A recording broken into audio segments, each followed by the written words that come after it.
Buenos días a todos. Vamos a irnos con todo ahora. Ok, nos faltó un poquitito de ayer, vamos a hacerlo rapidito mientras vamos recordando el tema que, con esto yo creo que ya lo memorizamos. El tema que es largo, ¿no? Que me han recomendado, porque dicen que creo tal vez van a preguntar más y es nuevo porque no vemos en nuestra especialidad, ¿no? Este libro de cómo promover el interés por la cultura científica es algo nuevo para nosotros. Nosotros no lo llevamos en la especialidad. En cambio de Salomón y biología básica, sí. Por esa razón vamos a darle un poquito más hoy día de enfoque a este libro. Feo, Listen, ese texto. Pero sí, Lice, pero ayudó o no ayudó el detalle de las preguntas, ¿no? O sea, nos ayudó un poquito a comprender mejor, por eso lo hice a detalle, ya se llegó a comprender dónde va el libro, ¿no? Entonces, el libro nos ha dado a la mitad, lo que quiere que nosotros seamos mejores docentes, y con la información que le voy a dar, porque casi es el final del libro, al final nos da como el comienzo. Ese es el problema que nos dieron con este libro, que no nos dieron el comienzo nada, o sea, no nos explicaron a dónde va, así uno llega y empieza con la evolución y todo, y nosotros, ¿ya qué va todas esas preguntas? Y todo eso es medio raro. Pero ya cuando uno lo termina de leer el libro, ustedes ven, dicen, resumen del tema del capítulo 2, resumen del capítulo tanto, y ya uno al final ya se da cuenta. Entonces, con lo que yo ahora les voy a presentar, que he tratado de jalar lo más que pueda del capítulo 4, tal vez ya vamos a comprender más a dónde nos está dirigiendo el libro como docente. Y en resumen, lo que quiere este libro es que nosotros seamos mejores docentes. Eso, y nos está dando estrategias para cómo hacerlo. Incluso hay una palabra que se llama taller, no solamente es un libro de explicaciones, donde este se llama, tiene dos nombres, no sé si alguien me hace recuerdo, yo sé que esto se llama taller, es un libro tipo taller, pero creo que venía con otro nombre. No sé si ya alguien ya lo recuerda, me hace acuerdo. Ahorita lo vamos a ver de todas maneras. Entonces, con esto yo creo que ya afianzamos y llegamos a comprender. Y lo que ya el trabajo que les toca nomás es seguir memorizando, porque todavía estamos a tiempo. Entonces, vamos a ir ahorita. Entonces, por esa razón es que ha sido complejo para nosotros, incluso para mí, tener que ver y dónde va esto. Entonces, ya al comienzo ya hemos ido viendo, entendiendo un poco más. Entonces, quiere que nosotros vayamos explicándoles a nuestros estudiantes o ver, ¿no? Algunas cosas que ellos, o nosotros como docentes debemos, cómo ayudarles, ¿no? Ayudarles con los errores. Ahorita vamos a ver todito eso, que justo está en el tema 4 y por eso no lo puedo dejar. Entonces, porque eso nos va a afianzar todo lo que hay acá en el libro, que hemos estado ahí memorizando bastante, ¿no? Entonces, por si acaso yo pienso que si nos da el tiempo, mejor me vamos con las preguntas que nos faltaron ayer, nos votaron, ¿eh? No nos votaron, sino que se nos acabó el tiempo, ya comenzaba otro Zoom. Entonces, vamos a ir un ratito, vamos a ir un ratito. Vamos a, entonces, ¿cómo promover el interés por la cultura científica? Parte 2. Voy a hacerlo un poquito más grandecito, vamos a ir repasando esta parte. Si nos da tiempo, vamos a empezar con el otro de ella, ¿ya? Ya. ¿Dónde está? ¿Dónde está? Ya. Según Heráclito, ¿cómo llega el conocimiento al hombre? A través de la puerta de los sentidos, mediante la introspección y la reflexión, por medio de la comunicación con otros seres humanos, A través de la puerta de los sentidos. a través de la puerta de los sentidos. Muy bien. La segunda, ¿cuáles son algunas de las respuestas compensatorias que el hipotálamo puede emitir ante la estimulación de los receptores térmicos? ¿Receptores térmicos? Tiritar, sudar, ay, se los puse eso todas. Pero, Sí, todas eran las respuestas, ¿no? Entonces, todas estas, tiritar, sudar, todas esas son respuestas compensatorias, ¿no? Que el hipotálamo puede emitir ante la estimulación. Vámonos a la siguiente, esta de acá. No todos los actos involuntarios son actos reflejos, como se demuestra en la actividad del brazo. A este efecto se lo conoce como la ilusión de, y depende de la memoria motora que se encuentra situada en el cerebro. Sería Escher, Gregory o Kotztam. Coach Juan, ¿no sería? Kotztam, Costa, el Kostam, con hay una tan, ¿no? Kostam. ¿Cuál sería entonces? ¿Alguien? Constan, algunos dicen constan, vamos a ver, constan, ¿no? Vamos a la siguiente. Son figuras ambiguas o difíciles de interpretar para el cerebro, como son los dibujos de Escher, Gregory o Constant. Escher, creo, Escher. creo. Ya, a ver, vamos a ver un Sí. ratito, ¿ya? Esto creo que nos va a ayudar si no lo han visto la diapositiva. Yo me... ¿Dónde está? Aquí. Estamos ahorita en la 3. Entonces, sí, a veces las diapositivas o las imágenes nos ayuda a poder recordar.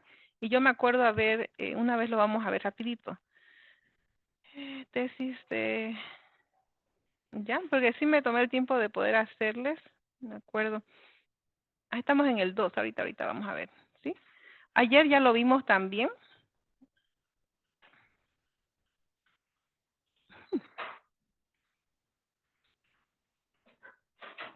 Ya. Creo que está aquí. Ya, aquí está.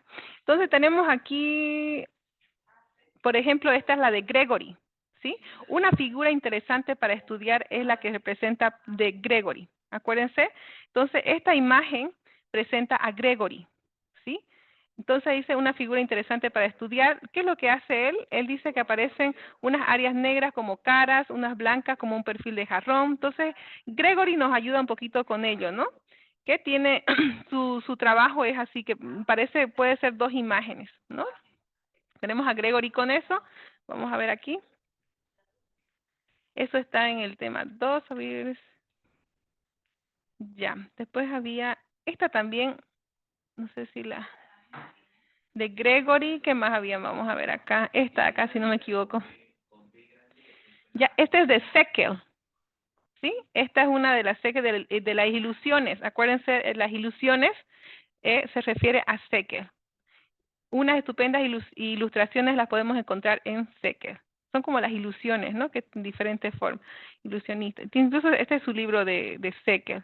Entonces, ¿cuál más nos faltaría? Tenemos de Kohn, primero que estábamos viendo. No me acuerdo en qué parte. Ya, por lo menos tenemos esas dos. Yo me acuerdo había una más. Ya tenemos esas dos hasta mientras, ¿ya? Sí lo pueden volver a ver para que les ayude a recordar. Sí lo podríamos verlo nuevamente. Entonces, son ambiguas o difíciles de interpretar para el cerebro como son las figuras de Escher, Gregory o Kostam.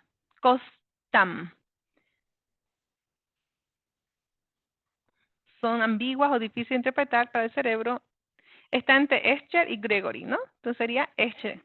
Dice, los objetivos utilizados son muy variados, máxime, si realizamos la experiencia sin saber lo que probamos, también se puede presentar figuras ambiguas o difíciles de interpretar, como lo son los dibujos de Escher.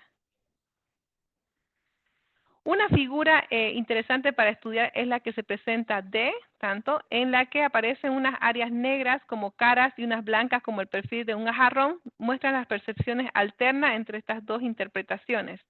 Ahorita lo acabamos de ver, ese sería Escher, Gregory o Kostam. B. Gregory. La B de Gregory, ¿no? Entonces el jarrón con las imágenes esa sería la de Gregory. Después tenemos, ¿cuáles son las tres capas superpuestas que conforman el globo ocular?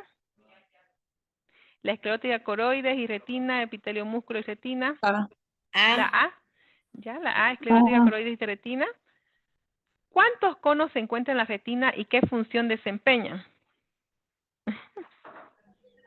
5, inciso A. 500 millones. Inciso A. Ya, 5.5. 5.5 millones, ¿no? Captar el color, ¿sí? 5.5 millones. ¿Cuál es la función principal de los bastones en la retina? Ayer Captar los colores. una licenciada nos estaba hablando, A. ¿no? La A, detectar la diferencia de intensidad de luz. Vamos a ver. Dice, luego pueden detallarse algunas características de la retina. Posee los 5.5 millones de conos que se encarga de captar los colores. Unos sensibles al ojo y verde, ya. Y 125 millones de bastones que detectan diferentes intensidades de luz. Entonces estamos hablando de los bastones. La pregunta era de que los bastones, hay dos. El que hace lo que es, se encarga de los conos, son los en que se encargan de captar los colores, habían sido dos, ¿no? Entonces tenemos a los conos que son los encargados de los colores. Ay, siempre me equivoco acá, lo siento, ¿no?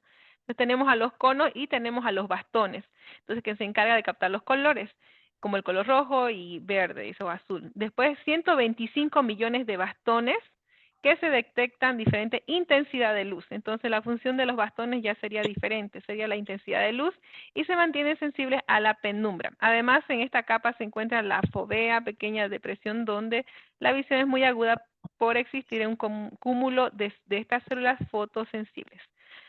¿Cuál es la molécula responsable de la respuesta a la luz en los conos y bastones de la retina?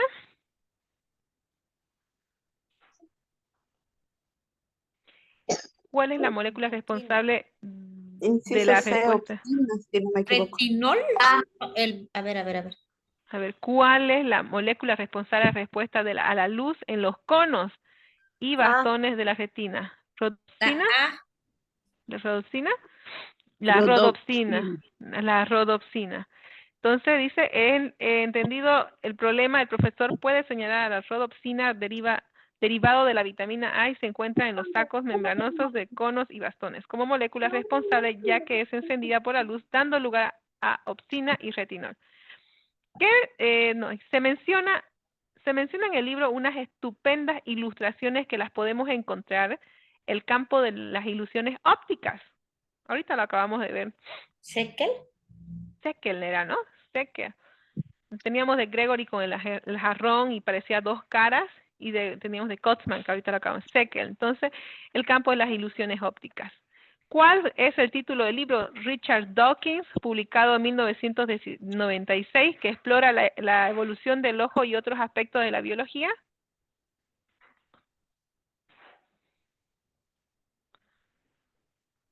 El origen de las especies, Richard Dawkins. Escalando el monte improbable, sí, me suena, sí, ¿no? Escalando el monte improbable, escalando. ¿Cuántos olores primarios hay? 6, 7, 4 o 5. 7. 7, ¿cuáles son? 7, muy bien. Ok, se dice que existen 7 olores primarios. A ver, ¿cuáles se acuerdan? El alfajor, la menta, Alcanfor, menta, almizcle, almizcle, ¿no? Sí. almizcle, ajá. Podrido. El podrido. Podrido. Picante. ¿Olores el picante? Ay, los olores el Sí, picante. picante. Yo más lo sentiría como picante de gusto, pero hoy tenemos como el olor a picante. ¿Ya? Picante, debe ser que nos molesta en la nariz. Éter, y nos faltaría, bueno, el éter creo que nos faltó. Acordémonos de lo química orgánica, que está metido en los olores, el éter. Entonces, sí, almizcle y alcanfor creo que. Y después las flores, ¿alguien mencionó las flores? No, creo Nadie. que no. Nadie. Entonces nos faltaba ahí, ¿no? Entonces le pusimos unas abreviaciones, no sé, para acordarnos, papá Met. Entonces vamos a tratar de ver si funciona eso otra vez. Nombrándolos de acuerdo a esto, lo podemos hacer. Ustedes lo pueden hacer así. Comencemos con la P. ¿Qué dijimos que habían 2 P? Picante. Picante y el otro ¿qué? El podrido. Tenemos la A. Almizcle. Muy bien, alcanfor y el almizcle está ahí mismo. ¿Y la M? Menta. La Menta. menta. ¿Y la E? Éter. Éter. El éter de lo compuesto orgánico. ¿Y la F? Flores. De las flores. Entonces podemos memorizarnos papá mef, ¿no? Papá mef. Entonces, que son los 7, ¿no? Tenemos los 7. ¿Alguien se anima solito? Rapidito, una vez más. ¿O todos juntos? Empezamos con la P nuevamente. P. Picante. ¿Ya? Picante. Alcanfor. Alcanfor, ¿ya? Podrido. ¿Ya? Almice. Almizcle, ¿no? Almizcle. ¿Ya? La menta. Menta. Éter. Éter. Flores. Y las flores. ¿Ya? Entonces podemos ahora con una memoria fotográfica, papá Met, ya tenemos los 7 olores. A mí que me sorprendió fue el picante, yo no me acordaba, porque el picante yo lo relaciono como más con sabor, pero es un olor, entonces tenemos que recordar. Y después tenemos el éter de la química orgánica, que todo el libro lo hemos visto, entonces no hay cómo olvidarnos. Están ahí metidos los olores. Dicen, el picante, yo pienso que cuando molemos algo fuerte, como pica, ¿no? Pica la nariz, como o los químicos ahí cuando es muy... ese olor fuerte. Ajá, que hace... En la nariz, pienso que por eso. Sí, debe ser. Igual estaba viviendo en la mente lo mismo. Sí, gracias, Liz. Entonces no nos vamos a olvidar, tenemos ahí los 7 olores primarios. Tenemos después, según afirma, cuáles son los 7 olores primarios que se consideran existentes. ¿Cuál sería de estas opciones la correcta?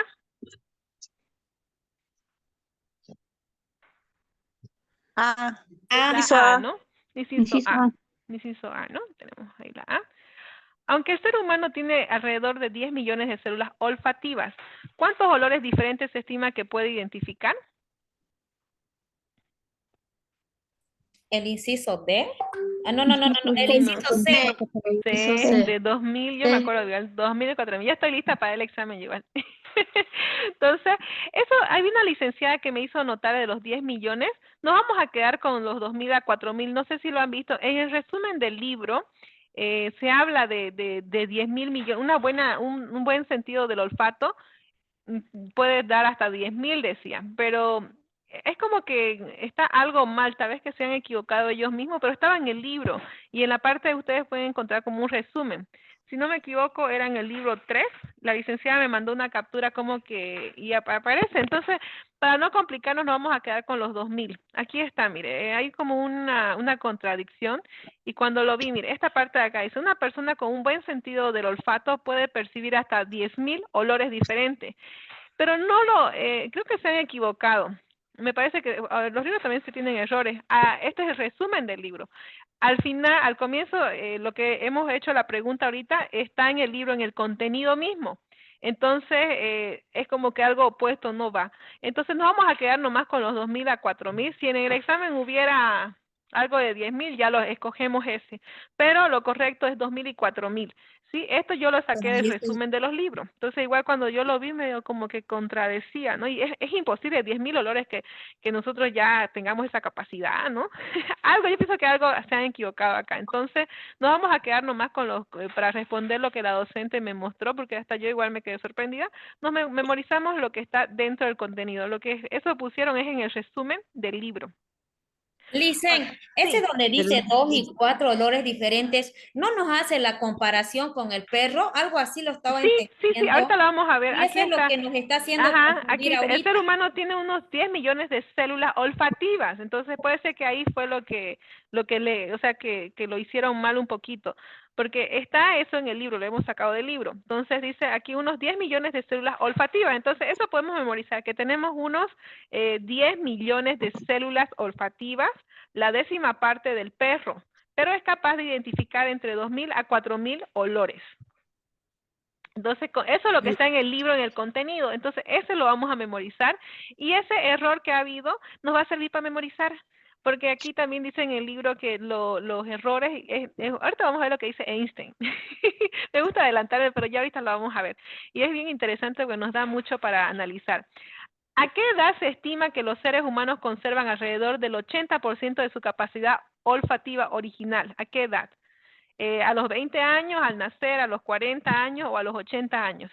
A los 20. A los A los 20. 20, ¿no? A los 20 años dice que no, pero yo no creo. Yo siento que tengo mi buen olfato. Pero bueno, dicen que nos dicen que hasta los 20 tenemos un 80% ¿no? De buen olfato. Vamos a ver, ¿cuál es la disminución aproximada en la capacidad olfativa de una persona a los 80 en comparación con su capacidad olfativa a los 20? En el libro se nos decía un porcentaje que nosotros antes teníamos 80, luego acabamos con ¿cuánto de porcentaje? ¿Alguien se acuerda? Con La 28. D, Con 28, con 28. Pero aquí la pregunta nos las vuelca, ¿no? Entonces, ¿cuánto disminuimos, ¿no? Desde el 100% de nuestra capacidad, al final acabamos con 72. 72, ¿no? Porque era 28. Entonces, ahí nos ayuda a memorizar los dos, que dice que ya cuando somos mayorcitos de 80 años, nuestra capacidad olfativa solamente es de 28%. Eso es lo que nos está dando, ¿no? Y cuando tenemos 20 años, tenemos una capacidad del 80%. ¿Cuáles son los tipos de glándulas salivales mencionadas en el texto? ¿Alguien se acuerda cuáles son esos tipos de glándulas salivales? Salivares. Inciso A. El inciso A, ¿no? Submaxilar, sublinguales, parótida y bucales. Son esta la primera, ¿no? Acuérdense de submaxilares. Incluso hay una foto. Si han visto la diapositiva se dan cuenta que he puesto fotito. La A. ¿Cuál es la función principal de la enzima tialina? Tialina presente en la saliva. Hidrolizar las proteínas, descomponer los lípidos, hidrolizar el almidón, facilitar la digestión de las fibras dietéticas. Su micrófono. Hidrolizar el almidón. ¿Hidrolizar el almidón? Muy bien, entonces ya lo saben ya. ¿Cuál es el pH aproximado del líquido salival mencionado en el texto? De 6 a 7. Casi está neutro. Acuérdense que tenemos que saber qué pH neutro, cuál es el pH neutro, porque lo vimos en 5. química orgánica. El 7, ¿no? Es el 7. Y luego el ácido, de qué a dónde va el ácido, y luego viene el otro, el alcalino. Incluso, creo que nos daba la malta, ¿en qué pH estaba? ¿Se acuerdan? Había unos productos ahí dentro. Yo me acuerdo de la malta nomás, creo que estaban en el ácido. Después la lejía creo que se iba a lo ácido, no sé. Entonces, eso también, yo pienso que sí, porque está en el resumen, se los he puesto. Después vamos a ver si nos da tiempito un poquito mirarlo. 7, de 6 a 7. ¿Cuántos tipos de papilas gustativas diferentes se mencionan en el texto? 3, 4, 5, 6 tipos. 4. La A son 3 tipos. Fungiformes, me acuerdo de los honguitos. 4. El inciso B. El inciso B. ¿B? B. ¿B? 4. 4, ¿no? 4, entonces tenemos los 4. ¿Cuáles las papilas gustativas tienen forma de hongo? Fungiformes. Fungiforme, están atentos, se les he dicho la respuesta. Entonces, las filiformes, ahorita creo nos dan las foliáceas, de las hojas, me acuerdo de las foliáceas. Fungiformes. ¿Cómo se describe las papilas gustativas foliáceas en cuanto a su forma? ¿Tienen forma de hilo, tienen forma de hongo, tienen forma de copa o tienen forma de hoja? Forma de hoja. ¿Ya la han entendido ustedes? ¿Se acuerdan cuando nosotros llevé el taller? Esta estaba buscando, esta imagen. Esta es de Escher. Acuérdense, mire, ellas tienen, yo les busqué todos sus de Escher, es esta de acá. Y había estado esta, lo que es de las caras, ¿no? Que era de Gregory. Después, aquí creo que está lo de las papilas. Cuando se dice de forma de hoja, quiero mostrárselo para que no se olviden. Acá. Me costó encontrar esta imagen. ¿Se van a fijar? Aquí. Por ejemplo, aquí, foliadas, que son la forma de las hojas. ¿Lo ven la formita? Y realmente son como tipo hojas. Después las caliciformes tienen todas estas acá, estas con celeste. Las fungiformes son las que tienen en más cantidad y están las que tienen que forma de honguitos. Sí, y aquí está incluso los sabores, que también tenemos que memorizarlo. Dulce, salado, ácido, amargo y umami. Ahorita vamos a entrar en eso. Entonces, a eso se refiere, ¿no? Que tienen sus formitas. Y las filiformes que están en más cantidad son también acá, las del centro, ¿no? Estas acá. Sí, estas. Ya. Y dije que ya no íbamos a ver, ¿no? Pero que eso no se acuerda. Ahorita me acuerdo de la hoja. Sí, entonces, ¿qué dijimos acá? ¿Cómo se describen las papilas gustativas foliáceas en cuanto a su forma? ¿Qué hoja, qué forma había tenido? Forma de hoja. Forma de hoja. Ay, ya, ok. Forma de hoja. Entonces, las foliáceas tienen forma de hoja. ¿Cuál de los siguientes sabores no es considerado uno de los sabores fundamentales? Ahorita acabamos de verlo también. A ver, tenemos la umami, dulce, salado, el picante. Inciso A. No. La pregunta es, ¿cuál no es considerado sabores fundamentales? No es. Inciso D, creo. Picante. D. Creo que es el picante. El umami sí o sí es un sabor fundamental. El dulce, salado. Entonces nos falta ahí uno que no está, pero está aquí más abajito. Picante. La D es. Sí, se los he enviado anoche, y eso que ya, esta información lo tienen ya más antes. Se los he enviado anoche actualizado, está. Ahora les voy a mandar un poquito más lo que vamos a venir el siguiente, porque el 4 se van a dar cuenta que apenas eran 5 preguntas, entonces ahora me busqué un poco más para poder hacer el resumen, entonces vamos a aumentar. Picante era, ¿no? Porque no es un sabor, el picante, ¿dónde está el picante? Está en los olores, pero no está en los sabores. Entonces vamos a recordar, nuevamente recordando, estaba el éter, ¿no? Estaba el picante en los sabores, que lo que más difícil eran es eso para memorizar. Sabemos que existen 4 sabores fundamentales: el dulce, salado, ácido y amargo. El ácido, el amargo estaba acá, sí, dulce, salado, el umami. ¿Dónde está el umami? Y amargo. Pero existen 4 fundamentales: dulce, salado, ácido y amargo. ¿Y dónde está el umami? Yo no sé, 4 sabores. Dulce, salado. ¿Será que me lo comí? Está con el punto todavía. Aquí hay algo mal. A ver, existen 4 sabores fundamentales. Esto lo saqué del libro. Dulce, salado. Entonces serían 2 lo que están mal acá, ¿no? El picante y el umami. Pero el umami es un sabor. Ahí me he hecho sudar. A ver, ¿alguien que tiene el libro? Pero, Hay listen, que revisarle. ¿Cómo? en el libro creo que no está umami. ¿No Creo, está? digo, no me acuerdo. Sí, Sí, No hay solamente umami.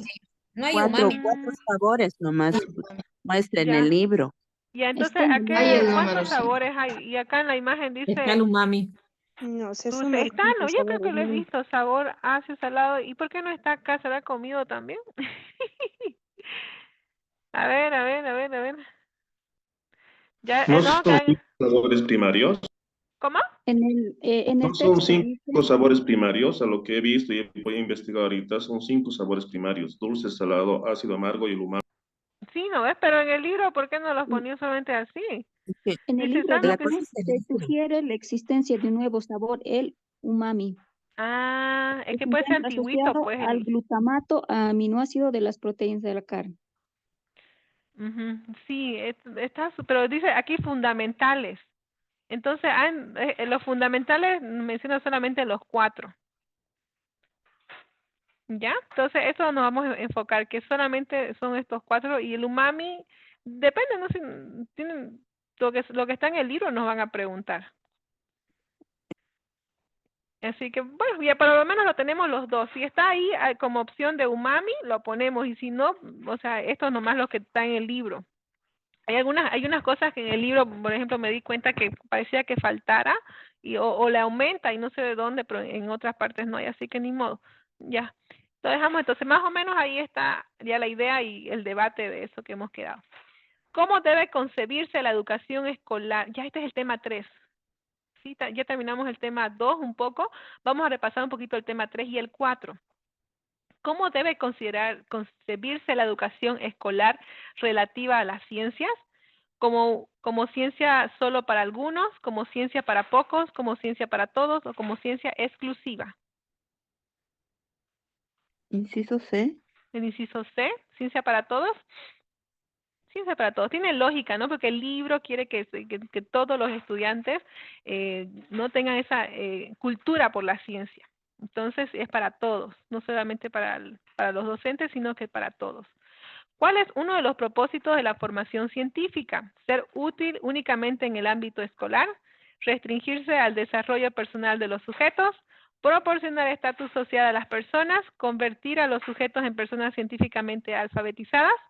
¿Cuál es el propósito de la formación científica? Los propósitos. La D, De, dicen. En este tema de este capítulo habla de la parte científica de la alfabetización. Bueno, no es científicamente alfabetizada. Ya, convertir a los sujetos en personas científicamente alfabetizadas. Que tengan más que todo, pienso, el vocabulario más de la ciencia, ¿no? Tenga ahí un poquito más, se nos menciona más aquí adelante también. ¿Qué se refiere a la tesis de Kuhniana? A las ideas y conceptos desarrollados por Thomas Kuhn en su obra principal, a las teorías científicas previas a las revoluciones científicas, a la estructura de las revoluciones científicas o a la filosofía de la ciencia en general. Anoche mientras lo hacía, me estaba recordando todo lo que sea de Thomas Kuhn, ¿no? Todo lo que sea de Thomas Kuhn. Todo se lo vemos lo que es la tesis kuhniana. Y acuérdense, kuhniana con Kuhn, Thomas Kuhn. Ya, inciso A. Según Thomas Kuhn, ¿cómo describe el cambio de paradigma en la ciencia y cómo argumenta que se resuelve la elección entre teorías rivales? Una revolución científica y argumenta Sí, que según Kuhn, ¿cómo se resuelve? Siempre va a haber una posición, una teoría sale y también hay otra teoría, ¿no? Opuesta, como lo que estábamos viendo ayer. Teníamos la teoría de la creación o la teoría de Van Volwood creo que era, ¿no? Entonces teníamos ahí las dos con la evolución. La fijista, que pertenecía a ellos. Entonces, ¿cuál sería en este caso? A ver. Ninguna. La C dice como una revolución científica y argumenta que no se puede resolver mediante procedimientos lógicos o experiencia neutral. Kuhn describe este cambio de paradigma como una revolución científica y argumenta que la elección entre teorías rivales no se puede resolver mediante procedimientos lógicos o experiencia neutral. ¿Sí? ¿Vamos comprendiendo más o menos esto? ¿Cuál es el enfoque principal de un segundo libro de Alan Chalmers en 1992, además del libro de 1982? Enfatiza los problemas del método científico, plantea una dimensión política y social de la ciencia, analiza la historia de la ciencia, examina las teorías científicas contemporáneas. La A. La A, ¿todos están de acuerdo más la A? Uy, arriba. La B dice que plantea una división política y social de la ciencia. Dice, para empezar, un segundo libro de Alan Chalmers de 1992, además del de 1982, en el que pone énfasis en los problemas del método y plantea una dimensión política y social de la ciencia. Una dimensión política y social de la ciencia. Eso que es como que está influenciado, ¿no? Él ya plantea de que influye el tema de político y social en la ciencia. Una vez vino un científico y decía que la mejor forma de conseguir algo es por medio de las noticias.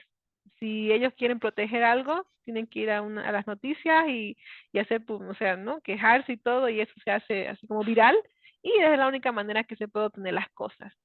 Entonces, vamos a ver las siguientes. Cosas para recordar, y aquí se los he puesto. ¿Cuántas? A ver, cositas, no son muchas. En la 4 creo que comentó más. Consideremos que existen 3 momentos clave en la orientación del aprendizaje como investigación.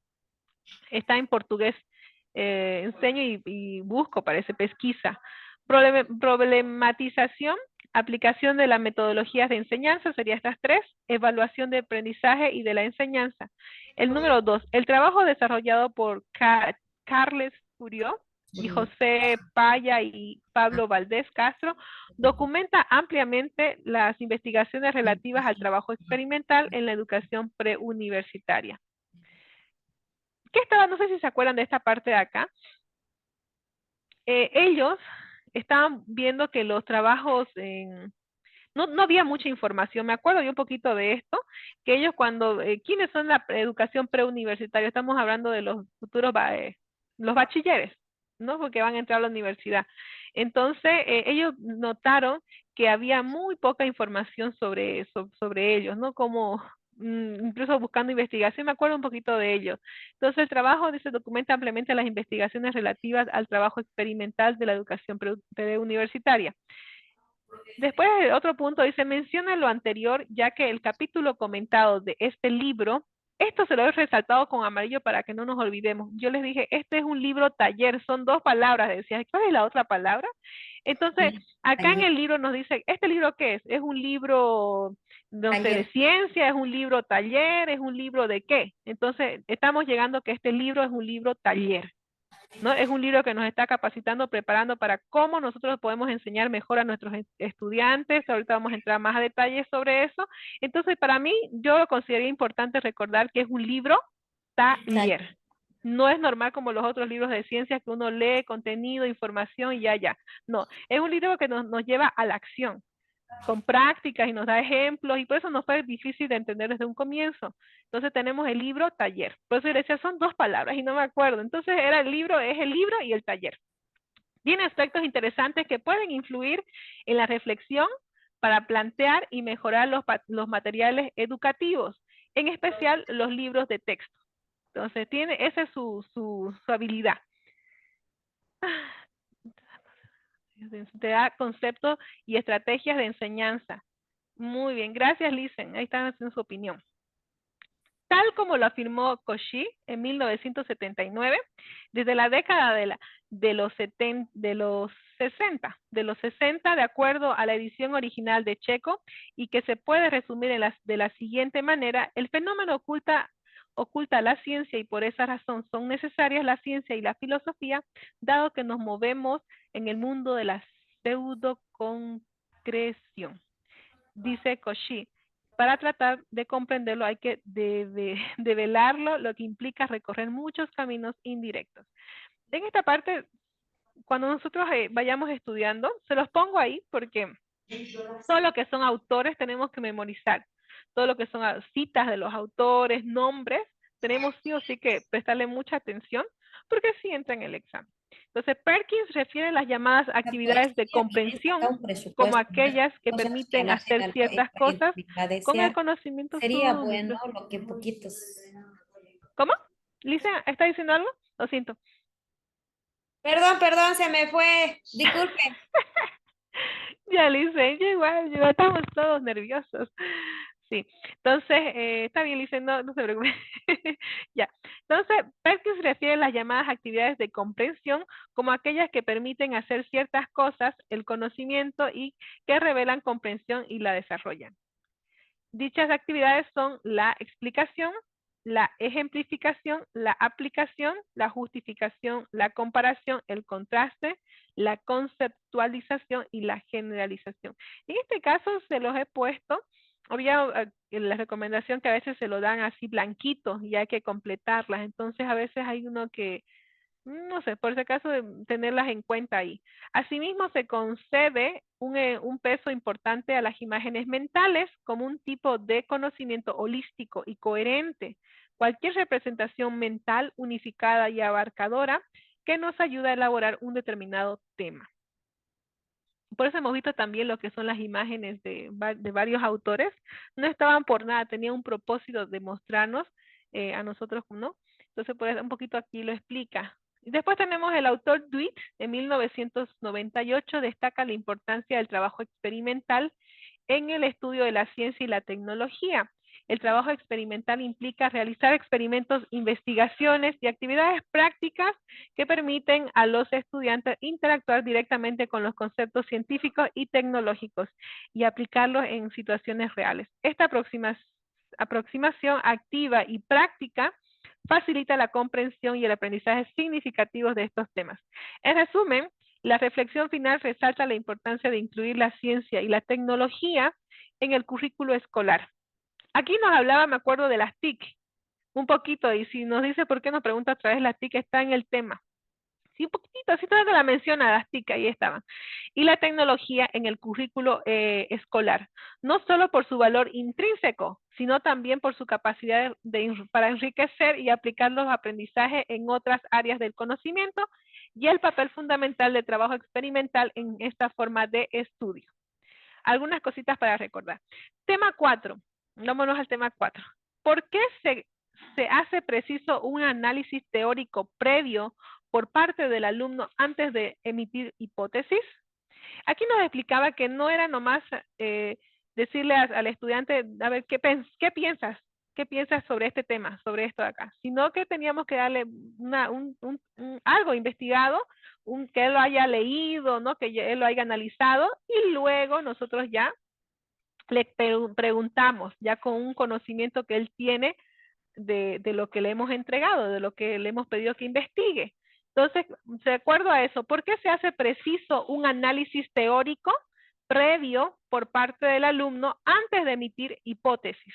O sea, antes de pedirle qué piensa, qué hipótesis tienes de esta investigación. Entonces, vamos a ver el inciso A, para fundamentar la hipótesis de manera mínimamente sólida.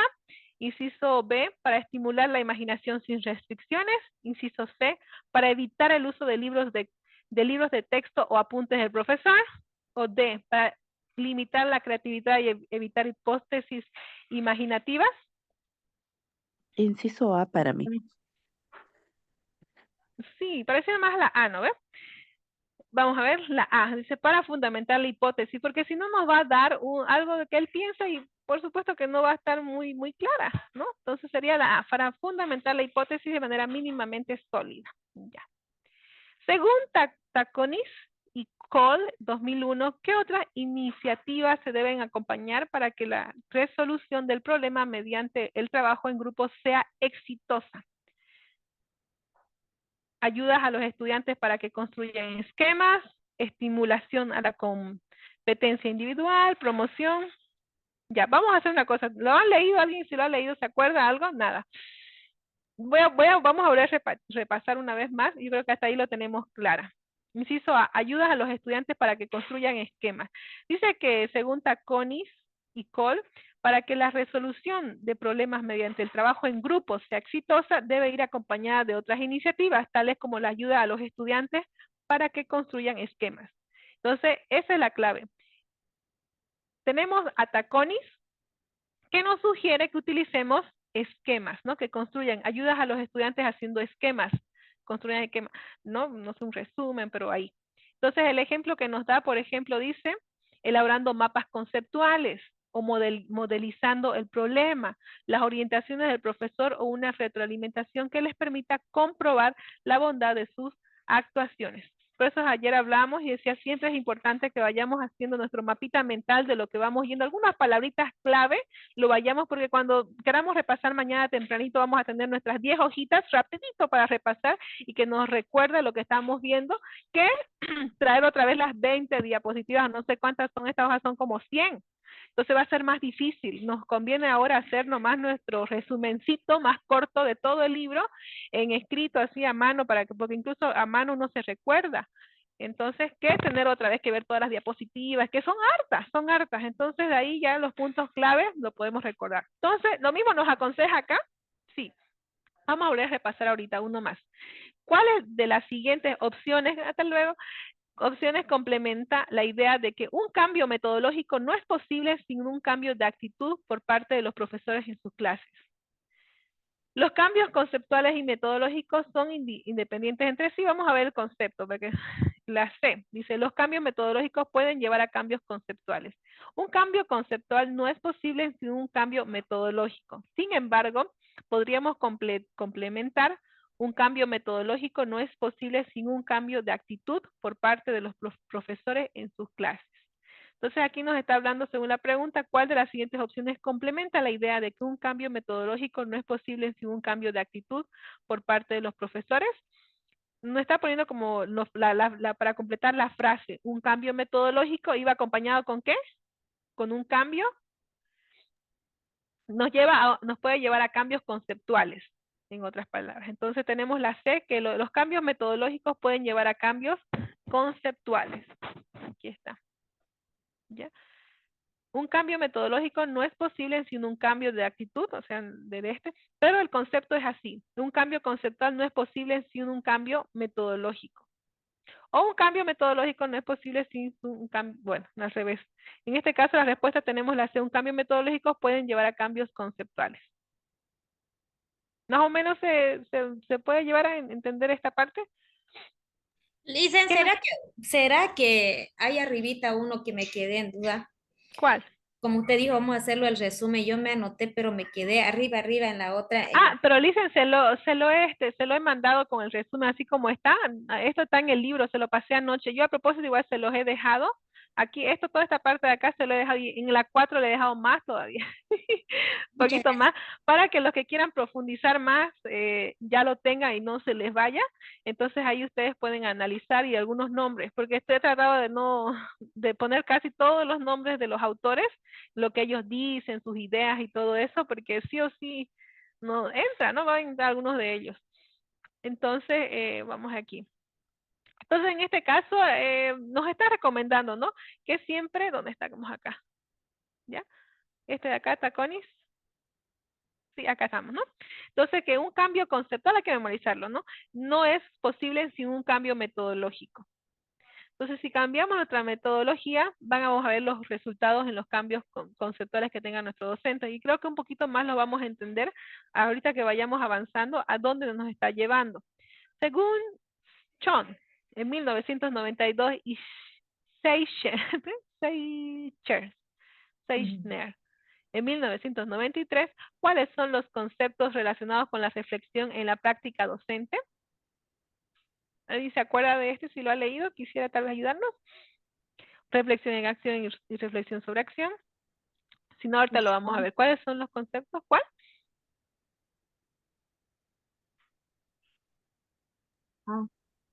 Reflexión en acción y reflexión sobre acción. Ya, vamos entonces si es la A. Ya, reflexión en acción y reflexión sobre acción. Dice, ellos dicen los conceptos relacionados con la reflexión en la práctica docente son la reflexión en acción. Y la reflexión sobre la reflexión en acción se refiere a la capacidad de los profesionales para reflexionar y tomar decisiones en el momento mientras están involucrados en la acción. La reflexión sobre la acción implica analizar y reflexionar sobre la experiencia después de que la acción ha ocurrido, buscando aprender de ella y mejorar en futuras acciones. El hacer, incluso había un poquito más, entonces se los he dejado, le he puesto a propósito para ver si quieren más información. El hacer, dice, debe pensarse como un taller en que los profesores van a poner a prueba su hipótesis de enseñanza, donde la relación actividad planificada práctica de enseñanza debe estar siempre presente. Todos los conceptos de reflexión en acción y reflexión sobre la acción preguntan, pueden y deben estimularse durante este tiempo en que los profesores, cuando proponen actividades de investigación orientadas a los alumnos, proponen a la vez para sí mismos un cambio conceptual. Vamos con ellos. Yo me imagino eso, no sé si estamos ahí, ¿no? Entonces, mientras vamos ayudándoles a ellos, también nosotros vamos como un cambio conceptual, tal vez algo que, digamos, pensábamos que, no sé, diferente, en los conceptos de enseñanza y aprendizaje. ¿Alguna opinión te tienen sobre eso, los que han leído el libro? ¿Qué análisis tiene? ¿Qué opinión tienen? Tal vez podemos, si quieren.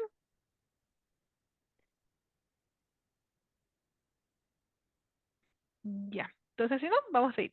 Según Mortimer, en 1998, ¿qué línea de investigación está relacionada directamente con el trabajo del profesor como orientador de las actividades de los alumnos? Vamos a leer antes de la respuesta, no vamos a ir directamente al concepto. Ya, y luego vamos a hacer. Otra línea de investigación proveniente de los estudios relativos al cambio conceptual está directamente relacionada al trabajo del profesor, en tanto que el orientador de las actividades de los alumnos es la que analiza las discusiones en el aula de los alumnos entre sí y de los alumnos con el profesor. ¿Sí? Eso es la cita. Entonces, esta cita de acá creo que es la que vamos a quedarnos. ¿Qué nos dice Mortimer? Que hay unas discusiones en el aula, ¿no? Hay unas discusiones, me imagino que las discusiones o el análisis, podemos decir, del tema, ¿no? De los alumnos entre sí, que pueden ser entre ellos, y de los alumnos con el profesor, según Mortimer, ¿no? Entonces, otra línea de investigación proveniente de los estudios relativos al cambio conceptual, que es el que nos están pidiendo, ¿no? El cambio que ahorita acabamos de ver, que está directamente relacionada al trabajo del profesor, a nuestro trabajo, en tanto que orientador de las actividades de los alumnos es la que analiza las discusiones entre el aula, de los alumnos entre sí y de los alumnos con el profesor, según Mortimer en 1998. Entonces, ¿qué nos cita Mortimer nuevamente? Según Mortimer en 1998, ¿qué línea de investigación está relacionada directamente con el trabajo del profesor como orientador, porque sí nos hablaba que era el orientador de las actividades de los alumnos? Era el estudio sobre el cambio conceptual, análisis de las discusiones en el aula o investigación sobre el papel del profesor como facilitador, el estudio sobre el aprendizaje colaborativo. B. Análisis de las discusiones en el aula, ¿no? Entonces se habla de unas discusiones, acordémonos de ellas, sería el B, ¿no? ¿Están atentos? Aprovechen. Si estamos ahorita, yo creo que es bien valioso este tiempito porque ustedes están dando 2 horas de concentración, de memorización. Entonces, estos son talleres bien importantes y tal vez tengan que dejar de hacer lo que tienen que hacer porque es oportunidad para que juntos nosotros analicemos y recordemos y se dan cuenta que nos está ayudando. Hasta yo sin querer estoy ya más involucrada. Y este tema ya no hemos olvidado porque se acuerdan que al comienzo lo vimos y estamos ahorita puliéndolo otra vez. Hace un mes creo que lo hemos visto. Entonces estamos volviendo otra vez a traerlo y ya no, tal vez muchos no hemos olvidado. Entonces es importante que podamos estar lo más concentrado ahorita. Según Driver, o Driver, ¿no? Driver y Newton en 1997, ¿qué función tiene el lenguaje del profesor en la enseñanza de la ciencia en la escuela? ¿Qué función tiene el lenguaje? Vamos, si quieren leyéndolo, o si alguien ya nos quiere ayudar, ¿qué función tiene el lenguaje del profesor en la enseñanza de las ciencias en la escuela?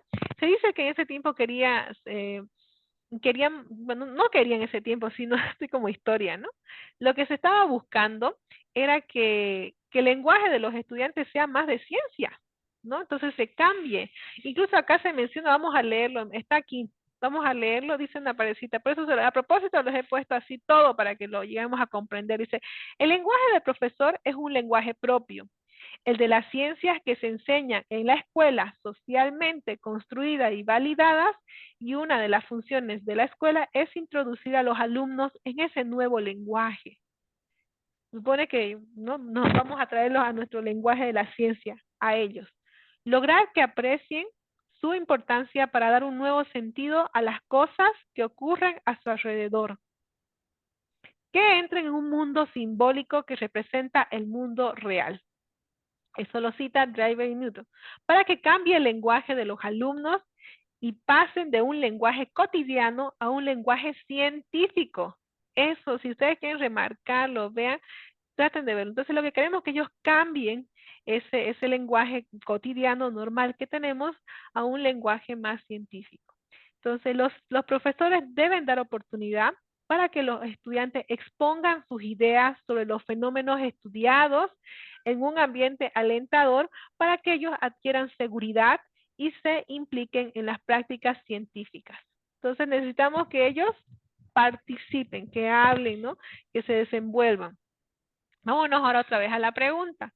Según Driver y Newton en 1997, ¿qué función tiene el lenguaje del profesor en la enseñanza de las ciencias en la escuela? Introducir a los alumnos en un lenguaje propio de la escuela, enseñar a los alumnos en un lenguaje simbólico que representa el mundo real, validar la construcción socialmente del lenguaje de ciencias, luego que los alumnos aprecien la importancia del lenguaje en su entorno. No me suena. ¿Cuál creen que sea la correcta? La C. La C, validar y construir socialmente el lenguaje de la ciencia. La Inciso A. Introducir el lenguaje propio de la escuela. Sí, puede ser B, también esto. sobre- Enseñar a los alumnos un lenguaje simbólico que representa el mundo real. No creo que esto no. Si queremos un lenguaje de la ciencia. A. La A va a introducir a los alumnos en un lenguaje propio de la escuela. ¿Y cuál es el lenguaje propio de la escuela? Se dice la ciencia. Entonces vámonos a ver. Porque me olvidé de mirar el copy. Entonces nos miramos la A.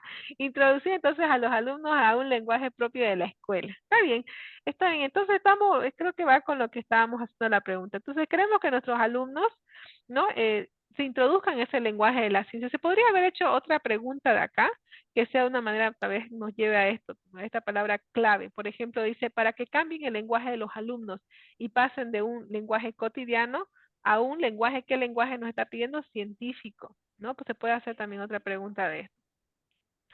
Según Capecci y Carvalho, en el 2000, ¿qué oportunidad tiene el alumno al utilizar el habla en el contexto educativo? Eso creo que ahorita, no sé si lo hemos visto un poquito, tomar conciencia de sus propias ideas. O sea, cuando nosotros le pedimos a los alumnos, participen, queremos que ustedes hablen y todas esas cosas, ¿qué oportunidad tiene el alumno al utilizar el habla de contexto? Entonces, cuando ellos tienen esa oportunidad, según Capecci y Carvalho, ¿qué ocurre? Vamos a ver lo que nos dicen. Por esto es necesario crear momentos para que los alumnos se expresen en clase, prestar atención a estas participaciones y principalmente se requiere mucho cuidado del profesor cuando le contesta al alumno para no ofrecerle de inmediato la respuesta correcta y así interrumpir toda la posible argumentación que el alumno podría construir. Mediante el habla, nos está hablando mediante que él participa y habla el alumno, además de poder tomar conciencia, este alumno, de sus propias ideas, el alumno tiene también la oportunidad de ensayar el uso de un nuevo género discursivo que conlleva características de la nueva cultura científica. Entonces, de acuerdo a lo que hemos leído, vámonos entonces otra vez a la pregunta. Vámonos. Entonces, ¿qué oportunidad tiene, según Carvalho y Capecci, tiene el alumno al utilizar el habla en el contexto educativo? Tomar conciencia de sus propias ideas, ensayar el uso de un nuevo género discursivo, desarrollar habilidades de comunicación oral, aprender sobre la cultura científica. Está en el A y en el D, ¿no? ¿Cuál es la correcta?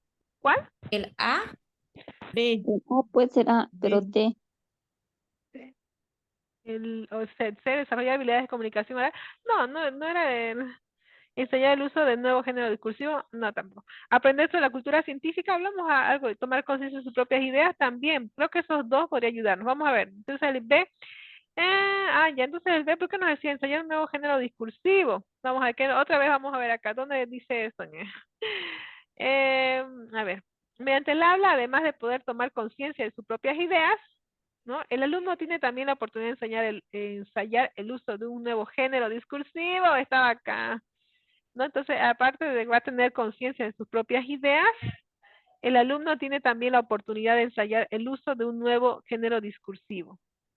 Yo pienso que cuando dice esta parte de acá, género discursivo, se habla al lenguaje científico, ¿no? Entonces yo pienso que por esa razón el género discursivo, o, no sé, el lenguaje que va a dar la presentación, del discurso que va a dar la presentación, me imagino que es, o sea, el lenguaje científico. Ya no va a ser un lenguaje cotidiano, sino va a ser un lenguaje más científico, más discursivo, género discursivo, que conlleva características de la cultura científica. Entonces, el lenguaje puede ser también la pregunta diferente, se puede hacer. ¿Qué característica de la cultura científica tiene? Tiene un carácter de un género discursivo, algo así podemos poner, ¿no? Que conlleva características de la cultura científica, algunas de las características, ¿no? Del género discursivo. Ya, entonces tenemos la siguiente. Según Perrenou, en 1991, ¿qué factor influye más en los resultados del proceso de enseñanza?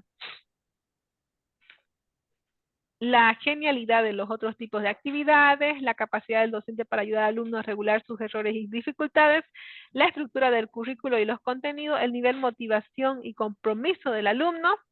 ¿Cuál creen que sea? Yo una vez les hablé, bueno, recién nomás también estuve mencionándole que a los alumnos uno aprende de sus errores. Eso me gustó porque acá lo citan, les dije.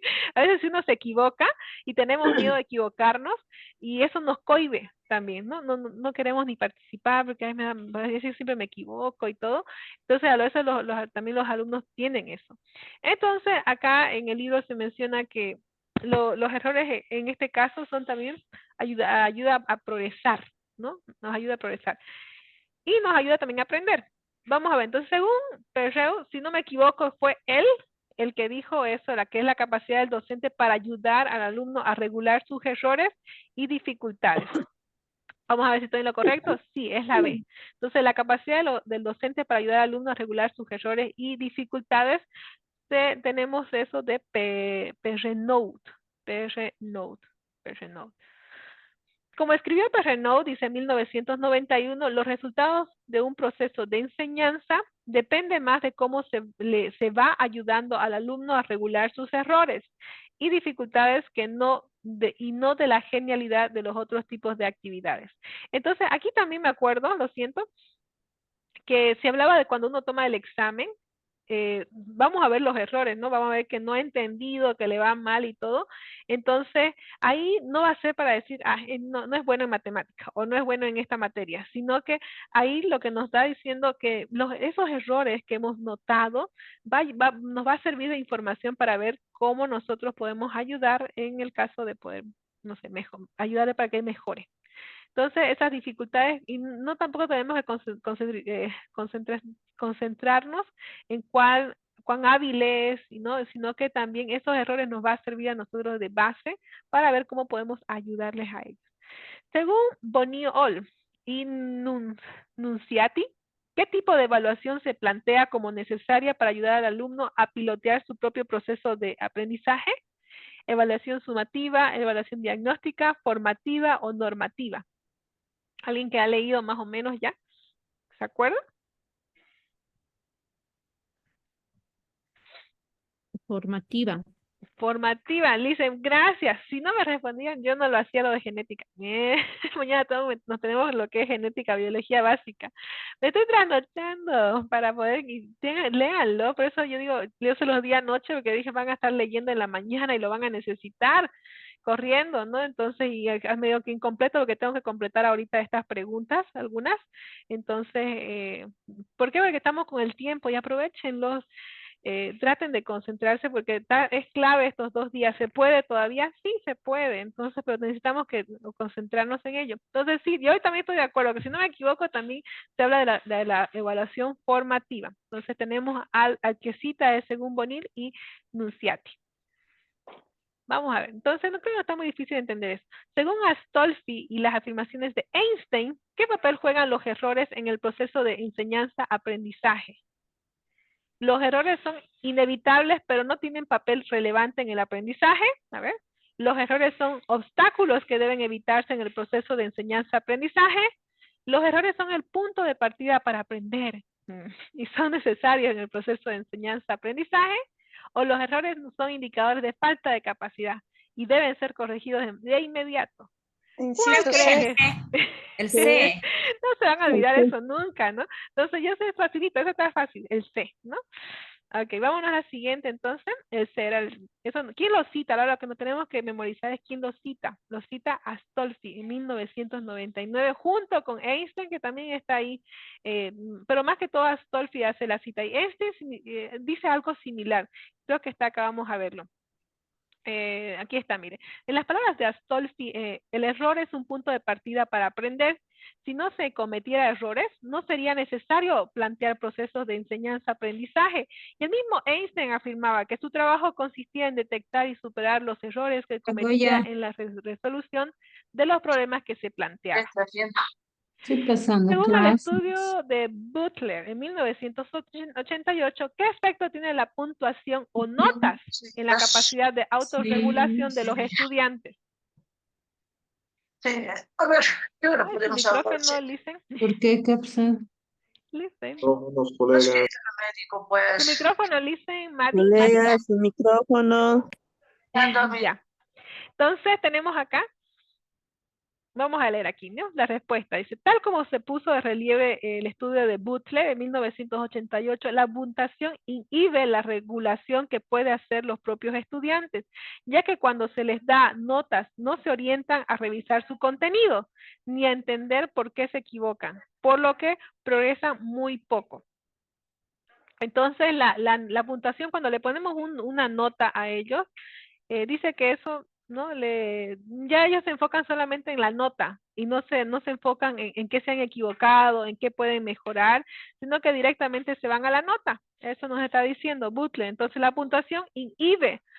¿Qué otra palabra podríamos utilizar para decir esa nota? Inhibe o resta, no sé, la regulación que pueden hacer los propios estudiantes. Vamos a comenzar ahorita con un punto que es que se nos recomienda que sean ellos mismos que descubran o que corrijan incluso sus faltas que han hecho que descubran, ¿no? Lo que se han equivocado en un examen, que ellos, entre ellos, se cambien y vean, él se equivocó, entonces, ¿cómo es? Si no sabes corregir, entonces yo quiero ver si me equivoqué realmente. Algo así, incluso lo da en el libro, ¿no? Que da ese ejemplo, que ellos muchas veces no confían en que el compañero se lo va a revisar bien. Entonces, por esa razón van y dicen, a ver, voy a revisarlo a ver si realmente me lo ha corregido bien. Entonces, algo así se pone como de ejemplo. En el libro, yo del libro me acuerdo. Entonces dice, según el estudio de Butler, entonces vámonos, en 1988, ¿qué efecto tiene la puntuación o las notas en la capacidad de autorregulación de los estudiantes? ¿La puntuación o las notas estimulan la autorregulación de los estudiantes? B, la puntuación o las notas no tienen ningún efecto en la autorregulación de los estudiantes. O la C, la puntuación o las notas inhiben la autorregulación de los estudiantes.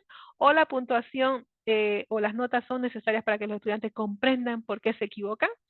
Sí. ¿Cuál? ¿La C? Sí. Todos nos vamos entonces que la La C es C. algo como que negativo, cuando le ponemos nota 70, usted o tienen 20.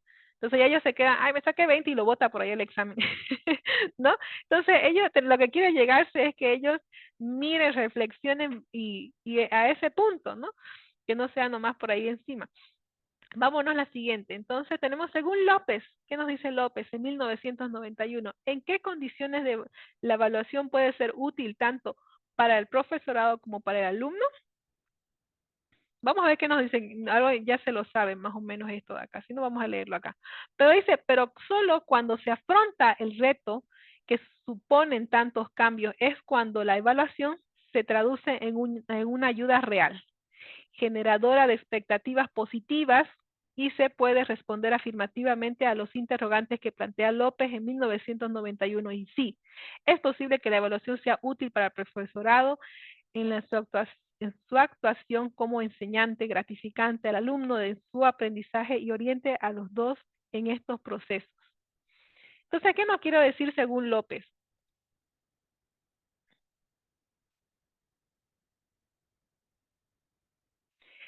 Vamos otra vez a la pregunta. Dice, ¿en qué condiciones de la evaluación puede ser útil tanto para el profesorado como para el alumno? Hay una palabrita que dice que es auténtica. La evaluación tiene que ser algo auténtico, si no me equivoco. Estamos acá.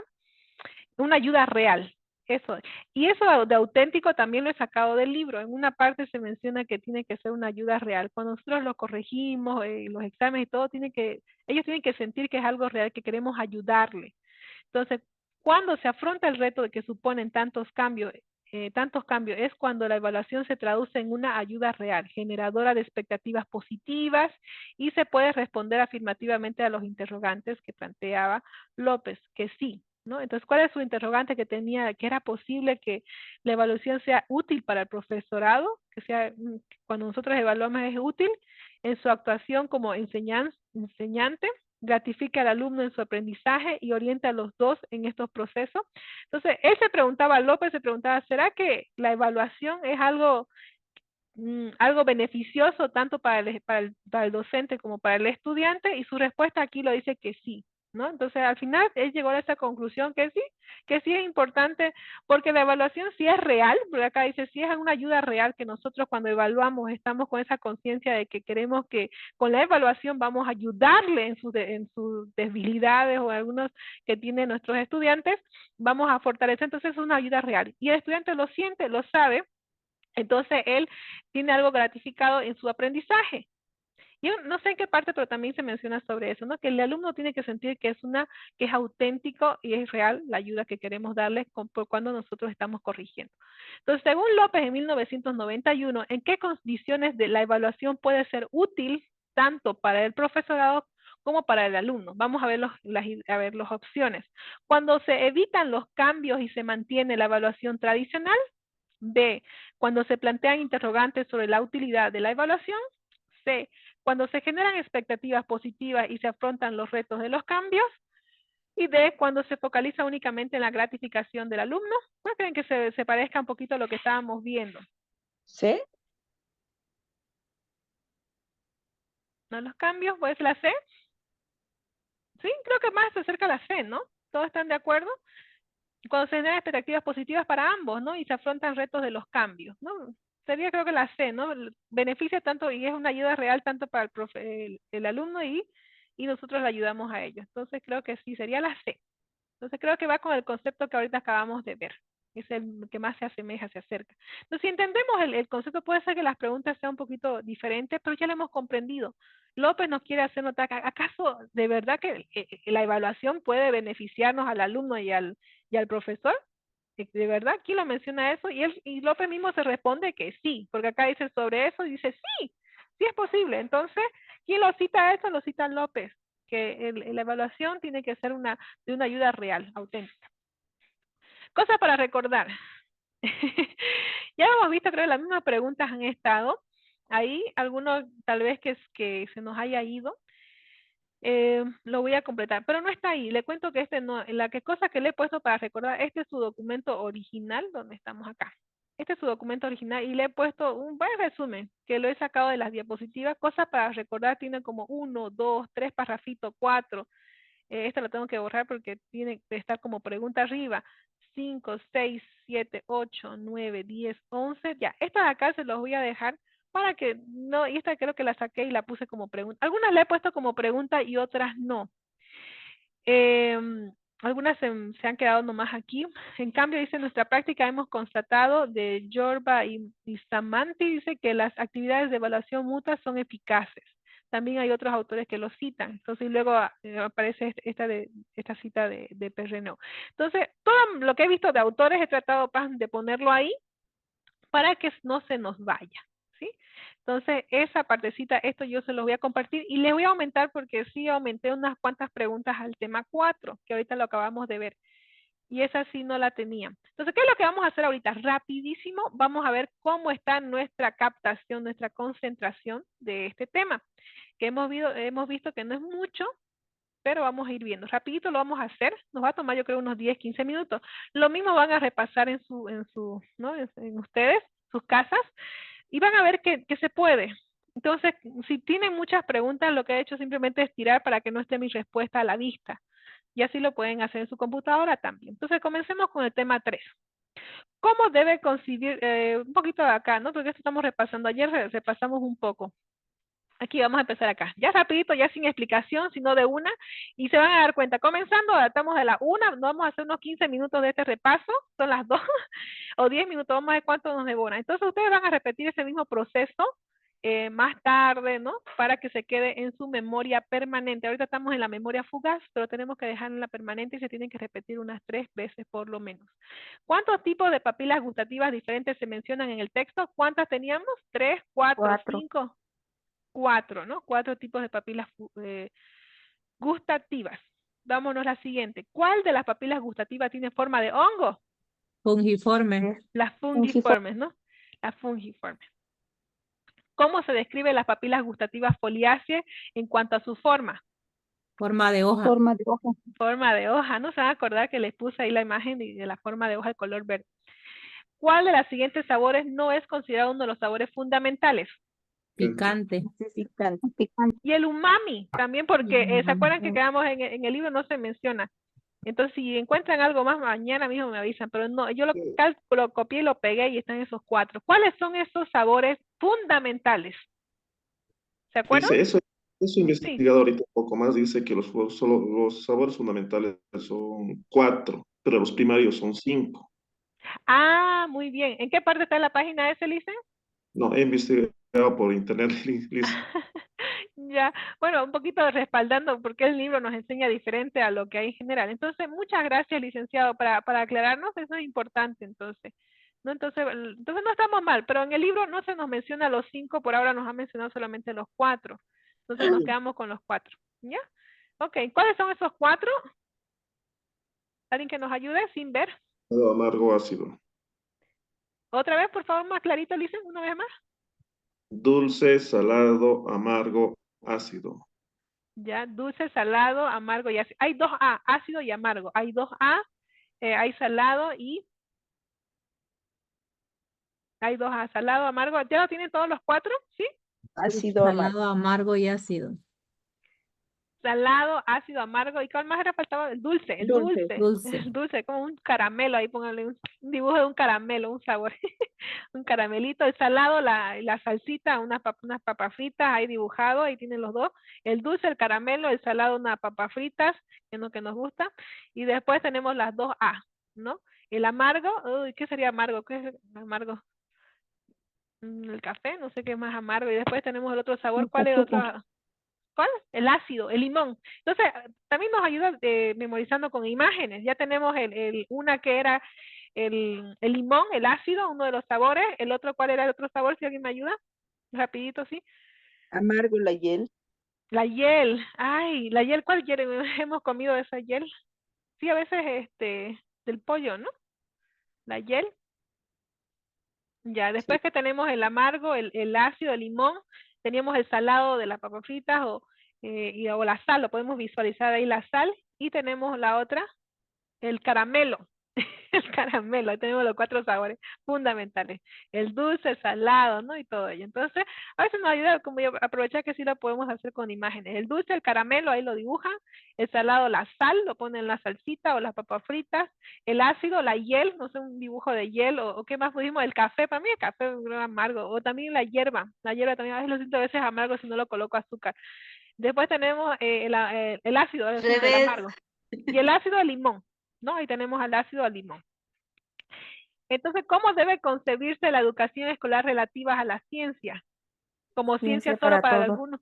Ciencia para todos, la C, ¿no? La C, vamos ahí. ¿Cuál es uno de los propósitos de la formación científica?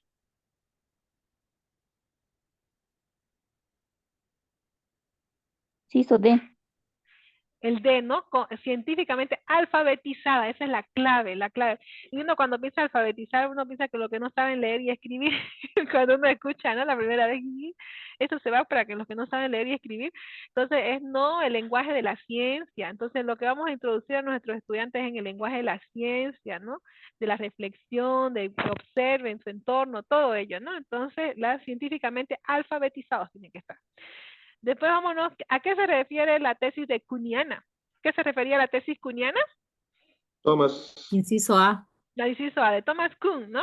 Todo lo que es de Thomas Kuhn y por eso debe llevar su nombre Kuhniana. Ya vámonos. Según Thomas Kuhn, ¿cómo describe el cambio de paradigma en la ciencia y cómo argumenta que se resuelve la elección entre teorías rivales? Inciso B. A ver. C. Neutral, ¿la ve? No, la C, Licen. La C, a ver, una resolución, argumenta que no se puede resolver mediante procedimientos lógicos o José. experimental. O procedimiento que resuelve mediante procedimientos lógicos o experimental neutral. Había que nos daba un concepto, vamos a ver, yo me quedé. La C dice No se que resuelve argumentaba mediante que no se puede procedimientos resolver. lógicos. Ajá, no se puede, entonces la clave, ¿no? Que una revolución científica, como una revolución científica argumenta que no se puede resolver mediante procedimientos lógicos o experimentales. Eso nos va. ¿Cómo se describe el cambio de paradigma? ¿Ya? Eso no. Yo me olvidé. ¿Cuál es el enfoque principal de un segundo libro de Alan Chalmers? Además del libro, el mismo libro, pero en el 1982. A ver. La B plantea una dimensión política y social de la ciencia, ¿no? Creo que sí. Dice la historia de la ciencia, ¿sí? Estamos con la B, sí, plantea la dimensión. Creo que hablamos un poquito sobre ello, ¿no? De que tiene que estar influenciado. Ya cosa para recordar. El 3 no se le he puesto en pregunta, pero era que se lo pregunten, pero no se van a olvidar. Entonces yo les voy a preguntar ahorita, y creo que lo podíamos hacer pregunta y colocárselo. ¿Cómo es considerado, a ver, mención anterior, cómo es considerado este libro? ¿No? ¿Cómo es considerado este libro? ¿Podemos poner esa pregunta? Creo que sí, ¿no? ¿Cómo es considerado este libro? Que estamos analizando ahorita. Como un libro taller. ¿Cómo es considerado este libro? ¿Ya? Ahí se lo voy a poner para que esté como pregunta también. Ya, para no olvidarnos. ¿Cómo es considerado este libro? ¿Un libro? Taller. Ya, eso entonces vamos a dejarlo ahí. No lo puedo cambiar, ya ahí está. ¿Cómo es considerado este libro? Es un libro taller. Entonces eso le hace la diferencia a todos los libros. Un libro taller, es la clave. Ya eso también se los voy a poner ahí. Ahora, ¿qué más tenemos? Damos la siguiente. ¿Por qué se hace preciso un análisis teórico previo por parte del alumno antes de emitir hipótesis? A. Inciso A. Eso, la A, ¿no? Porque no, si no, ¿de dónde va a sacar, va a adivinar el pobre estudiante, ¿no? Entonces tiene que ser con una fundamentación sólida, ¿no? Algo que tenga sentido. Vamos a ir más acá. Según Taconis, en 2001, ¿qué otras iniciativas se debe acompañar para que la resolución de problemas mediante el trabajo en grupo sea exitosa? Esquemas. ¿Cuál dice? Inciso Esquemas, A. muy bien. Bueno, eso inciso A, en esquemas, pero me gusta, dicen ya puesto así en esquemas, ¿no? Entonces, y acuérdense que esa misma recomendación cuando nosotros estudiamos es mejor llevar ese resumen de hojitas en su tema que otra vez la diapositiva, se descargó el teléfono, no pudieron estudiar en el micro para llegar a ese examen. Entonces, ténganlo ahora su resumen, cuántas hojas tiene de todos los libros. Entonces, es más práctico y ayuda mucho que uno ya se memoriza eso, lo que ya tiene en su hoja. Ya no están mirando todas las diapositivas porque eso es lo que está en su eso es lo que van a memorizar. Entonces es más concentrado todavía. Ok, muy bien, ayudan en esquemas. ¿Cuál de las siguientes opciones complementa la idea de que un cambio metodológico no es posible sin un cambio de actitud por parte de los profesores? Habían dos palabras claves. ¿Cuál sería entonces de esta? Inciso C. Eso, ¿no? Esta es la clave. Entonces, los cambios metodológicos pueden llevar a cambios conceptuales. También estoy de acuerdo, ¿no? La C. ¿Estamos correctos? Sí. Según John y Schneer, Steiner, vamos a ponerle. ¿Cuáles son los conceptos relacionados con la reflexión en la práctica docente? A. Ya, la reflexión en acción y reflexión sobre acción. Ya, está muy bien, la A. Según Mortimer, ¿qué línea de investigación está relacionada directamente con el trabajo del profesor como orientador de las actividades de los alumnos?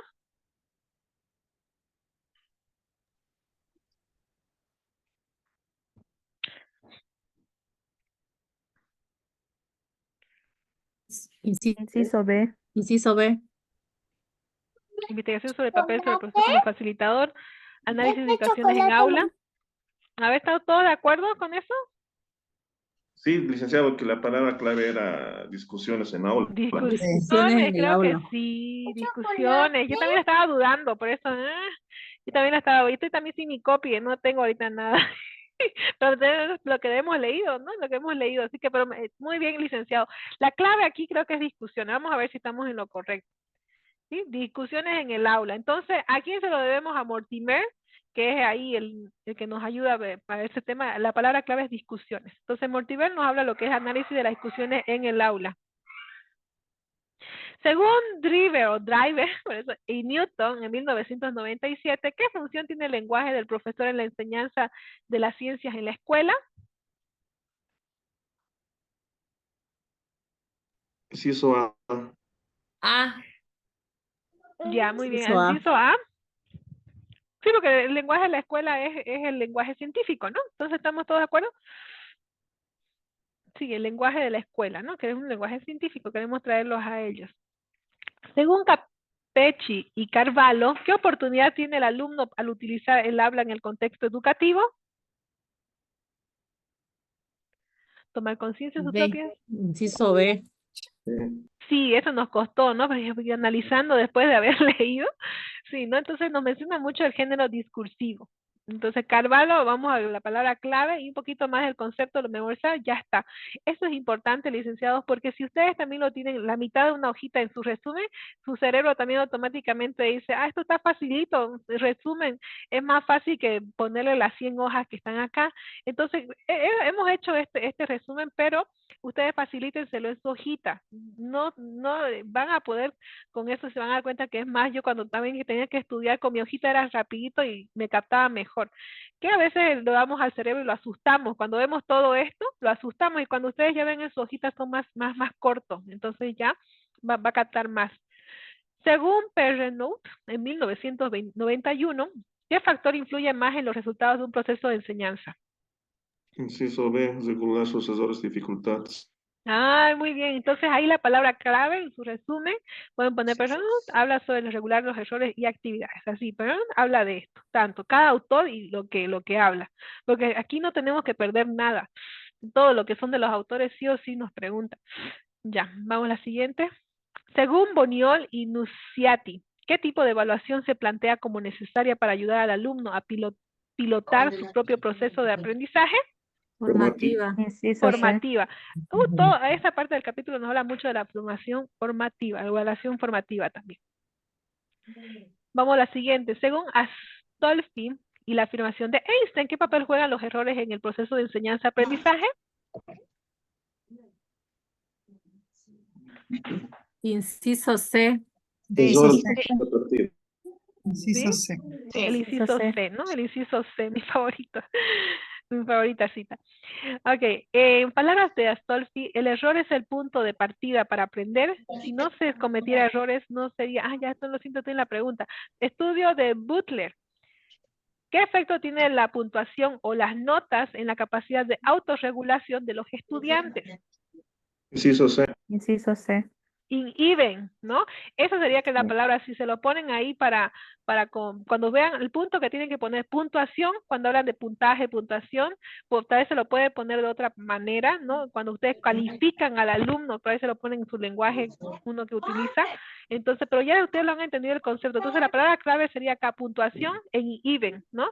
O puede, no sé, restar, podemos decir también, ¿no? Entonces ya la hemos entendido. Entonces la palabra clave sería Butler, nos ayuda a comprender que la puntuación y even, ¿no? Ya. Ahora vámonos según López. ¿En qué condiciones la evaluación puede ser útil tanto para el profesorado como para el alumno?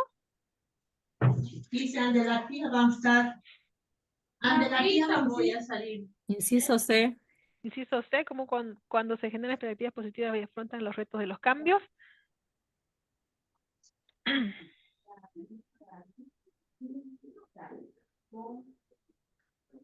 La no. ¿Ya? ¿Todos de acuerdo con el C? ¿Qué dicen? Cuando se plantean interrogantes sobre la utilidad de la evaluación. La palabra que era, no sé si lo podemos recordar. ¿Sí? ¿La palabra clave? No, no, ahí. Entonces la C dice, solo cuando se afronta un reto que suponen tantos cambios es cuando la evaluación se traduce en una ayuda real. Entonces se afrontan retos generadora de expectativas positivas y se puede responder afirmativamente a los interrogantes que plantea López, que sí, esa su respuesta era positiva. Entonces de esta parte podemos sacar algunas palabras claves para recordar lo que López nos dice, ¿no? ¿En qué condiciones la evaluación puede ser útil para el profesorado como para el alumno? Nos salió las respuestas que C, generan expectativas positivas, o sea que si, la evaluación es positiva y se afrontan los retos a los cambios. Entonces podemos así, afrontan el reto que suponen tanto a los cambios. Entonces está tal cual en el libro nos los menciona. Entonces la palabra clave podemos decir que las, la evaluación nos lleva, evaluación igual a afrontar un cambio en ambos, ¿no? En una evaluación de cambios. Es cuando la evaluación se traduce en ayuda real. Estábamos hablando acá, ¿no? Que cuando como docentes, cuando nuestros estudiantes sienten que es ayuda real, que es para ayudarles en su evaluación, no es solamente para poner una nota, entonces eso se convierte en una ayuda real. Entonces creo que esas palabras ayuda real tendríamos que poner y que suponen unos tantos cambios también, ¿no? Y la evaluación, por supuesto, estamos hablando de la evaluación, estos tres, para poder recordar. Cosas para recordar, lo que hemos puesto acá. Ok, entonces, ay, hay bonitos si pueden leerlo. Yo hubiera querido, por el tiempo ahorita, digo, me van a sacar otra vez. Porque, a ver un ratito ahorita, porque ahorita, unos 5 minutitos más todavía tenemos, ¿ya?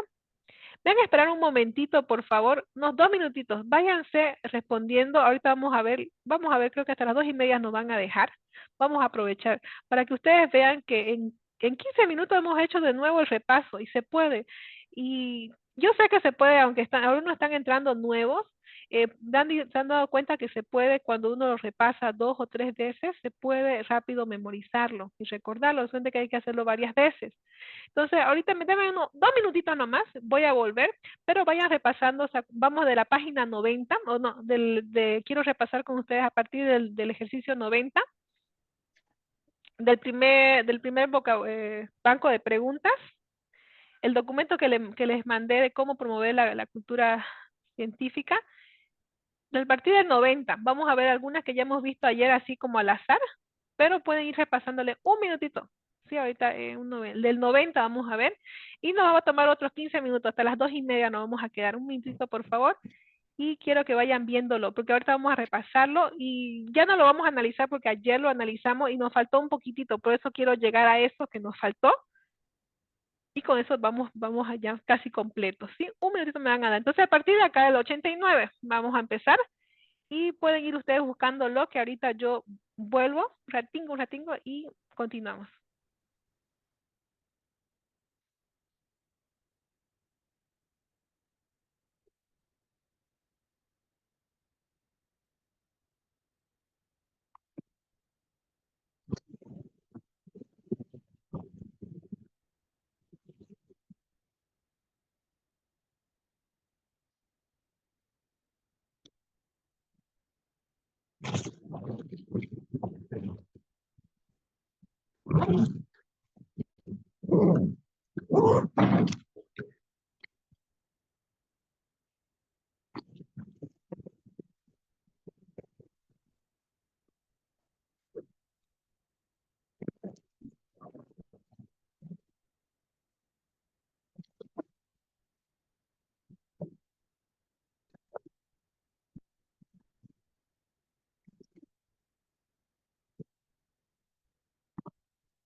Ok, vamos a continuar. Ya, vamos a volver otra vez, rapidito entonces. ¿Cuál? Aquí un poquito más grande lo vamos a hacer. Ya, hola, hola, hola. Sí se escucha, ¿no? Entonces, vamos. ¿Cuál era la posición de los seres humanos en la clasificación de los mamíferos hasta el siglo XIX? ¿Se consideraban primates? ¿Se consideraban seres aparte? ¿Bimanos? ¿Se ubicaban junto a los reptiles? ¿No se menciona en el texto? Inciso B.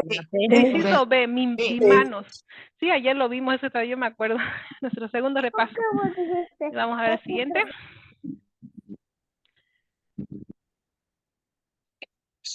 Ya, creo que o sea, acá. ¿Qué término se utiliza para referirse a los organismos antiguos? ¿Fijistas, antidiluvianos, lamarquistas o cuvieristas? Inciso B. B. ¿Antidiluvianos, la B? Sí, B. Antidiluvianos. Muy bien. Buenas tardes. Buenas tardes, Liz. Disculpe, Sí, ¿de qué libro estamos haciendo perdón, entré recién? estamos haciendo cómo promover el interés por las culturas científicas o por la ciencia. ¿Ya? Ese estamos. ¿A quiénes se menciona como los protagonistas del primer intento de teoría evolucionista y su oposición? Había uno que entraba y el otro que se lo oponía. Inciso A. Larma y Cuvier, ¿no? Entonces Larma era que estaba ingresando y Cuvier estaba con lo opuesto.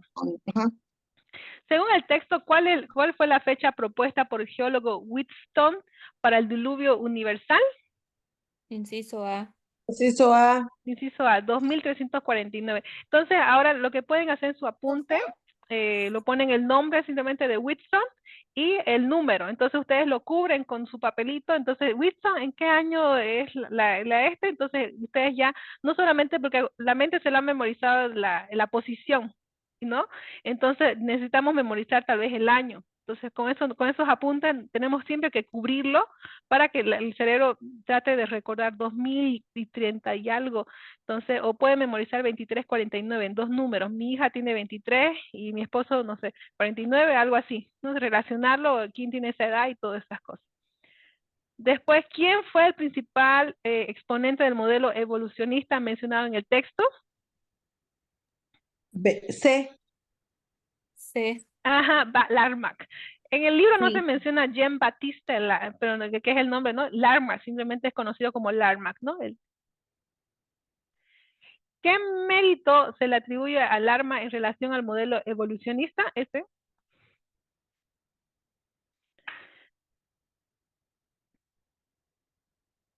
Descubrir nuevas plantas y animales en expediciones, popularizar la polémica sobre los fósiles, proponer la teoría de la selección natural, estructurar de forma coherente la idea de cambios de especies. ¿Se acuerdan de esta de acá, no? C. D. El B, la C, proponer la teoría de selección natural. D. Inciso D. D, Inciso estructurar D. la forma coherente la idea de cambio de las especies. El D, entonces ahí nos faltó, ¿no? La estructurar de forma coherente la idea de cambio de las especies. Vamos a seguir para poder llegar al final, ¿sí? Vamos a seguir acá. ¿Qué papel desempeña el uso o desuso en la desaparición de las patas en las serpientes según Larmack? Inciso B. Inciso A. El uso constante de las patas lo hizo desaparecer. A ver, ¿cómo? La D. Desuso. Inciso El, B. el último, el desuso selectivo de la pata. D. El desuso de la pata provocó su desaparición. Ya la B, ¿no? De blue. Ya la B. Entonces sería el desuso de las patas provocó su desaparición. Eso sí tiene. Ya. Acuérdense de esa historia que él decía de que, bueno, las víboras no necesitaban sus patitas, por eso es que desaparecieron. Eso se llama el desuso. ¿Cuál fue la contribución de Cuvier al evolucionismo a pesar de su oposición inicial? ¿Con qué nos ayudó Cuvier? Descubrimiento de fósiles específicos en cada horizonte estratigráfico. Propuesta de selección. ¿Ya lo tienen esta de acá, más o menos? La A, porque La Cuvier A. habla de los fósiles, o huesos. Fósiles, sí. Entonces aquí teníamos que la clave es Cuvier, ponerlo con los fósiles y los estratigráficos, ¿no? Entonces ahí tenemos para memorizar eso, sería la A. Siguiente. ¿Cuál fue la perspectiva de Cuvier sobre la posición de los organismos en la creación? Los organismos ocupan diferentes posiciones a lo largo del tiempo, se adaptan constantemente a nuevas condiciones, fue creado para ocupar un lugar específico, están en constante cambio y transformaciones. Inciso C. C. C, fue creado para ocupar un lugar específico, Sí. ¿no? Sí, a mí me gustaba, me acuerdo esa, esa frase, ya la sé. Según Richard Owen, ¿cómo define los órganos homólogos? Inciso C. Inciso ¿Sí? C. Con la forma, como la misma, órganos con la misma forma y función de diferentes animales. C, ya. ¿Cuál fue la interpretación de Richard Owen sobre los órganos homólogos? C. Indicación de un diseño común por parte del creador. Ya, muy bien. ¿Por qué es conocido Richard Owen? Inciso A. Inciso A, no estamos hablando ahorita de los Inciso homólogos. A. Inciso A. Ya vamos a seguir. ¿Cuál es el objetivo de presentar las ideas del Larma y Cuvier en su contexto histórico?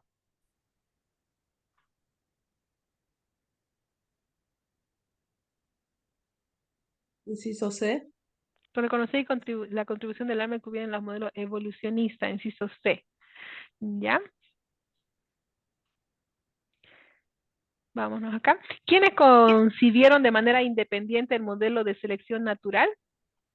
Inciso A. Alfred Wallace y Charles Darwin, ¿no? Alfred Wallace y Charles Darwin. ¿Cuál fue el destino del viaje de Charles Darwin? Está facilito. Inciso A. Inciso A, Sudamérica.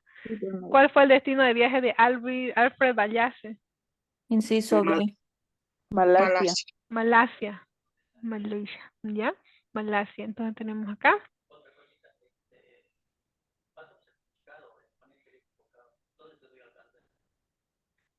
Ay, lo siento, pero tenemos que llegar a la página 250 y tengo algunas ahí. ¿Qué dificulta la digestión de la leche en la mayoría? Eso no, quiero ir más directamente, eso lo hemos visto ayer, pero quiero llegar a algo antes que nos saquen. Si no, vamos a ver acá un ratito. ¿Ya? Hay una parte que me gustó mucho y quiero también, a ver, según el modelo de Darwin, ¿cómo se explica la resistencia a los insecticidas? No. Ya, ahorita vamos a ver. Ya, esta parte de acá. ¿Cuánto tiempo dominaron los dinosaurios la Tierra antes de su extinción? Inciso B. 50. 150 millones de años, ¿no? 150 millones de años. ¿Qué porcentaje aproximado de especies de plantas y animales desapareció durante la extinción del Cretácico? Inciso No C. sé, no lo pude bajar, 75.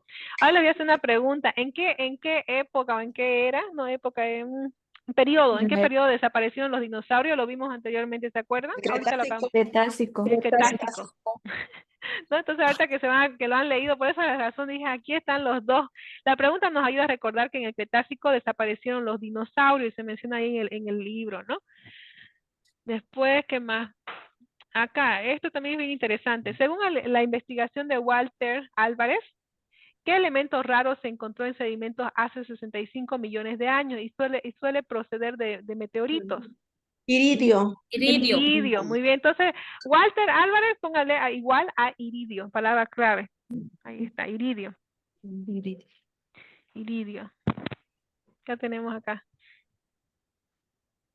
Es casi esto lo mismo. ¿Cuál es la excepción de a la ausencia de mamíferos placentarios en Nueva Zelanda?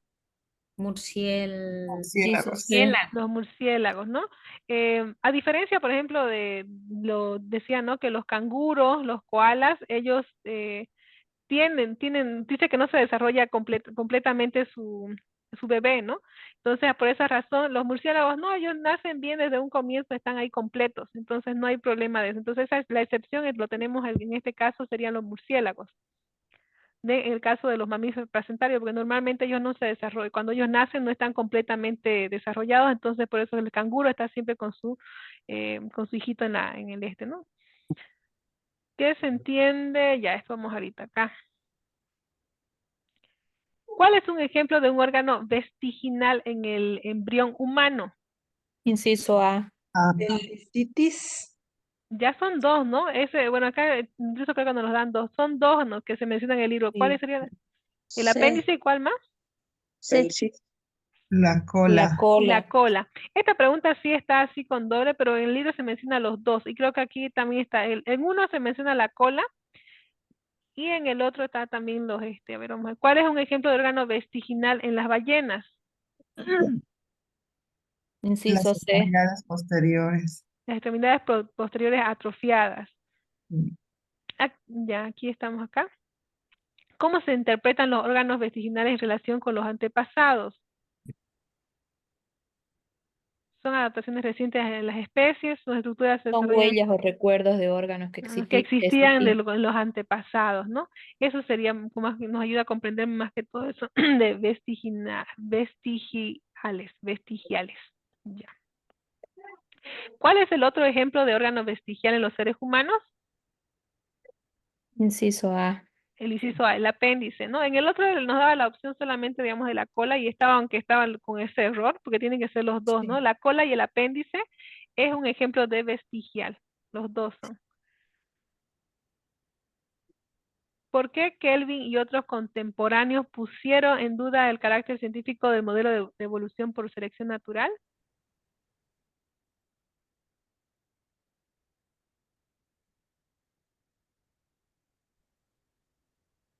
¿Por qué Kelvin y otros contemporáneos pusieron en duda el carácter Inciso científico? D. El inciso D. El de la física, ¿no? Me hicieron más caso y al final también se equivocó en el tiempo. Entonces sería el D. Ya, vamos a ver qué más tengo por acá. Aquí vamos, hay uno. ¿Cuál fue la representación famosa de Darwin en una caricatura? Como un ser humano con rasgos de simio, como un mono actuando como un ser humano. Inciso A. Inciso A. Como un ser humano con rasgos de simio. Inciso A. Entonces, aquí vamos un poquito más. ¿Cuántos porcentajes de genes compartimos con los chimpancés según el genoma humano? Inciso A. 99. 99.4. Muy bien, 99.4. ¿Cuál es el número de aminoácidos en la cadena de la hemoglobina mencionada?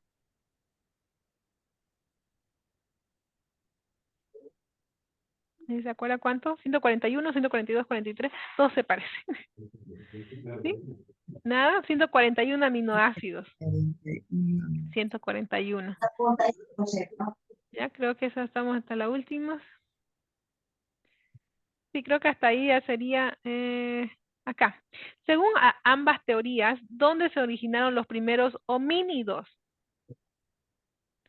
En África, Asia, En Europa, África. América. África. En África, ¿no? Los homínidos dice que son una familia de primates que incluye a los seres humanos modernos, los Homo sapiens, y a sus antepasados directos, así como a otros primates estrechamente relacionados con ellos. En el África, entonces se cree, ¿no? Dice. Sí. Disculpe, ahí sobre los homínidos, hace rato estaba leyendo, hablaba sobre los cromosomas. El ser humano tiene 23 y los chimpancés y los 24. orangutanes tienen 24. ¿Por qué se debe eso? Está buscando, pero no me da una respuesta clara. Cada especie tenemos diferentes números de cromosomas y creo que en el libro Ajá. también se vea, en primer parte no decía que la cantidad nos dice también qué especie es, entonces sí, todos los chimpancés siempre va a ser ese número, de los humanos esta cantidad, y no me acuerdo sí, pero del ratón creo que se nos mencionaba otro la cantidad, ¿no? Entonces es como, para el conejo tiene cierta cantidad, los humanos tenemos siempre 23 y los otros van a tener siempre esa cantidad. Después ya más hacia el fondo, como dice la evolución y todo eso. Sí, pero Entonces se cataloga de acuerdo a la especie, ¿no? Los claro, la cromosomas. cantidad, ajá, sí. Ah, ya, Si ya, ya. buscamos a ver cuánto, y creo que en el libro nos hace una tablita para memorizarlo, ahí nos da unas cantidades. Está más creo en la biología básica. Vamos a ver si mañana lo vemos eso y llegamos a ese punto. ¿Ya? Listo, Lice, muchas gracias por la aclaración. Según la información proporcionada, ¿cuántos genes se creía inicialmente que tenía el ser humano? A, Alrededor de 30.000. A ver, según la Sí, información proporcionada, ¿cuántos genes se creía inicialmente? Se creía inicialmente, cuidado con la pregunta. La Inciso B, B. se creía que tenía 100.000. 100.000, eso hay que tener cuidado, porque ahorita gracias al genoma humano, al proyecto grande que hicieron, al final creo que quedamos en 30.000, ¿no? Estamos entonces, pero antes de eso, antes que aparezca ese proyecto, ¿cuánto se creía entonces que eran? 100.000, ¿no? 100. ¿Estamos bien? 100.000. Entonces hay que tener cuidado con la pregunta ahí.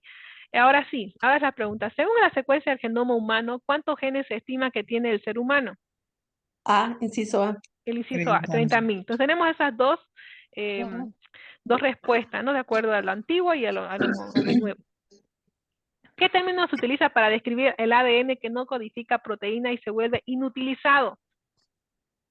ADN, basura. C. Sí, incluso en el libro también y todos dicen, no creo que sea tanto así de basura, tiene que tener una función, pero más adelante lo van a descubrir, que sí va a tener como que no hace nada, pero es mentira, dice, ¿no? Ya, vamos a ver dónde está el otro. Creo que hasta ahí, creo que hasta ahí nomás, y de tarea la siguiente que Uy, sigue, ¿no? No nos falta mucho, ahí con eso terminó el libro, mire, facilito. Entonces, ya hay algunos más conceptitos que nos faltan mucho, pero ya hemos visto como hasta ayer y hoy día, han visto que hemos avanzado los 4 tomos, entonces, y lo hicimos en cuánto, en 4 horas. Entonces, se puede tener, tenemos cuántos, 2 días más largos, madrugando y todo ello. ¿Ya? Entonces, estamos completos. Mañana vamos a ir con la biología básica, entonces le voy a tratar de completar, vamos a hacer simulacro del tema que nos falta de lo de Mendel, y le voy a mandar actualizado esta parte de acá, este temita, que me faltaba un poquito más aumentar al final, entonces eso se lo voy a actualizar, y con eso ya, hasta ahí fue, y nos faltaría completar lo que es con la licenciada le va a ayudar lo que es el de Salomón, nos falta un simulacro del final de Salomón. Ya, después otra recomendación antes que siempre digo que nos van a sacar. En el tema de Salomón, yo también les mandé un simulacro y me di el tiempo, no sé, hasta las 2 de la mañana, aprovechenlo, me di el tiempo de podérselos hacer como querían, ¿no? Es memorizado. En el libro de Salomón, al final del libro, tiene sus propios resúmenes y son muy buenos porque nos ayuda a resumir de manera concisa todo lo más importante que tiene cada capítulo. Entonces, si ustedes váyanse al resumen de cada tema, excelente. Estudienlo, anoten en su papelito, excelente. Porque también me tomé el tiempo. En el 1 no les hice el resumen porque yo se los di casi a detalle, se los conté la historia, ¿no? Del 1. Ya en el tema del capítulo 2, sí, por el tiempo hemos ido ya un poquito más, lo más esencial nomás. Entonces, ahí sí ya que quedamos en menos preguntas, pero de todas maneras yo les hice lo mismo que está en el libro, se los hice el resumen para que ustedes lo puedan tener y aprovechenlo también. Entonces, vámonos, por ejemplo, es el tema 2 que ya se los envié. En el tema 2 hay cosas igual, les pongo cosas para recordar igual, ¿no? Entonces algunas cositas que ustedes lo ven así es para que ustedes por si acaso siempre se acuerdan que el hidrógeno siempre va a tener su covalente un palito, ¿no? Ese palito le digo, ¿no? Su enlace, en realidad lo correcto es el enlace, siempre va a llevar con uno un enlace. El oxígeno siempre va a llevar dos, o sea, dos rayitas, ¿no ves? Dos rayitas. Cuando se van uniendo con otro hidrógeno, con otro oxígeno, entonces el hidrógeno siempre va a tener solamente un enlace. Y el carbono siempre va a quedar 4 máximo. Puede quedar de diferentes formas, los 4 juntos, así, o puede quedar uno aquí, uno por allá. Entonces, pero esa es la cantidad, ¿no? Entonces, por si acaso, igual se los he puesto el concepto de hidrófilas, hidrófobas. Aquí está el resumen. Entonces, ¿cómo está elaborado esto? Ustedes lo leen el resumen, que no es mucho, hacen su resumen, pueden ir leyendo, por ejemplo, hacen un parrafito, acá lo leen, y luego se van a la pruebita, resolver. Es lo mismo, simplemente, ¿qué venía aquí en esta parte? ¿Qué nos falta complementar? Entonces me he tomado el tiempo que he estado así medio malico porque en la noche mi computadora no tiene esa rayita, pero de todas maneras la idea está. Entonces lo que ustedes van a hacer, lo van a leer y lo van a complementar y van a ver cómo van a afianzar ese conocimiento que ustedes han tenido. Tómense ese tiempito, lo siento porque está medio choquito, error de mi computadora, pero me tomé el tiempo de hacérselos así. Entonces leen un párrafo y luego vuelven hacia atrás, leen un párrafo. Entonces ahí ustedes se dan cuenta, por ejemplo, aquí faltan 2 palabras. ¿Cuáles son esos que se faltan? Entonces, todo eso ahí está, me he tomado el tiempo, háganlo del tema 2. El tema 3 está lo mismo. Y el tema 4, la licenciada nos va a ayudar para que, porque llevaron con ella lo que es la célula, ¿no? Con eso estamos completos, lo que casi es Salomón. Mañana nos vamos con la genética. Mañana nos vamos a recordar la genética, ya, traerla otra vez de vuelta. Entonces, eso sería, licenciado, mis recomendaciones para que lo aprovechen al máximo. ¿Está la información? ¿Se puede? Sí, ya han visto que hemos estudiado duro hoy día y hemos visto casi completo el tema de este de acá, ¿no? Ok, entonces nos vemos mañana conmigo otra vez a la misma hora, 2:30. A las 2:30 nos vemos mañana, ¿sí? Dice, Gracias. Sí. disculpe, buenas tardes. Mire, hoy día me inscribí recién y veo que son muy interesantes los cursos. Quisiera pedirle, por favor, que pueda reenviar esa documentación que usted tiene al grupo, por favor. Sí, Licen, sí. Todo lo, bueno, enseguida lo vuelvo a mandar. Está como en PDF. Entonces, en el PDF usted solamente le da clic, dice ahí tema 1, el título y los 4 videos explicativos. Entonces, mientras usted va estudiando, ahí son de 1:30 cada video. Entonces, están ahí y están las diapositivas. Entonces, si quiere ir más rápido con la diapositiva nomás o lo va escuchando el video, entonces todo está ahí. Lo voy a mandar nuevamente. Es el PDF, usted lo abre y está, tiene que darle clic nomás. Ya está. ¿Sí? Y ahorita lo mando nuevamente el simulacro de este tema, que está actualizado. Nuevamente mando todos los simulacros para que lo tengan los que recién se han inscrito también. ¿Alguna otra consulta? Para los que recién nuevamente ingresaron de recién, nuevamente se va a mandar toda la información enseguida. Ya enseguida lo voy a mandar todo. Sí, no hay problema al grupo, para que puedan ir teniéndolo. Les voy a decir, estos son los 4 simulacros lo hemos convertido en PDF, entonces otra vez se lo vamos a mandar en PDF. ¿Ya? Ok, entonces eso sería. Gracias. Sí. A las 5 de la tarde, ¿de qué texto vamos a ver, por favor, si sería muy amable? Con la licenciada están viendo a detalle lo que es biogeografía, que es la conservación de la biodiversidad. Todas las cuencas, les he escuchado, ¿no? Están con todo eso de biogeografía, de conservación de la biodiversidad. Con ese libro están con ella. Y no sé si hoy día terminarían con eso, yo creo, y ya tiene que darles lo que es simulacro de Salomón, el tema eso le van a pedir de la célula. Sí, eso que haga su resumen, también que un poquito mañana lo vean eso, les recomiendan, que le encargan, Lisa, ese tema, dice que usted no lo va a dar, ya no me va a dar tiempo. Ella lo dio, ella lo preparó, ella se concentró en la célula, entonces ese nomás nos faltaría con ella, y hoy día que nos va a hacerle simulacro, todo es simulacro hoy día y mañana también, entonces eso nos faltaría, concluiríamos con ella, con la licenciada, con esos 2. Les ha mandado, está igual con el simulacro de la conservación, está ahí igual, ¿no? Enseguida lo vuelvo a mandar nuevamente. ¿Alguna otra consulta? ¿Ninguna más? Ya, entonces nos retiramos nosotros. Ok, gracias, nos vemos mañana. Hasta luego, Licen. Hasta Muchas luego, hasta gracias, luego. Licen. Hasta luego. Gracias. A ustedes, hasta luego. Gracias, Liz. Hasta luego. Hasta luego, hasta luego.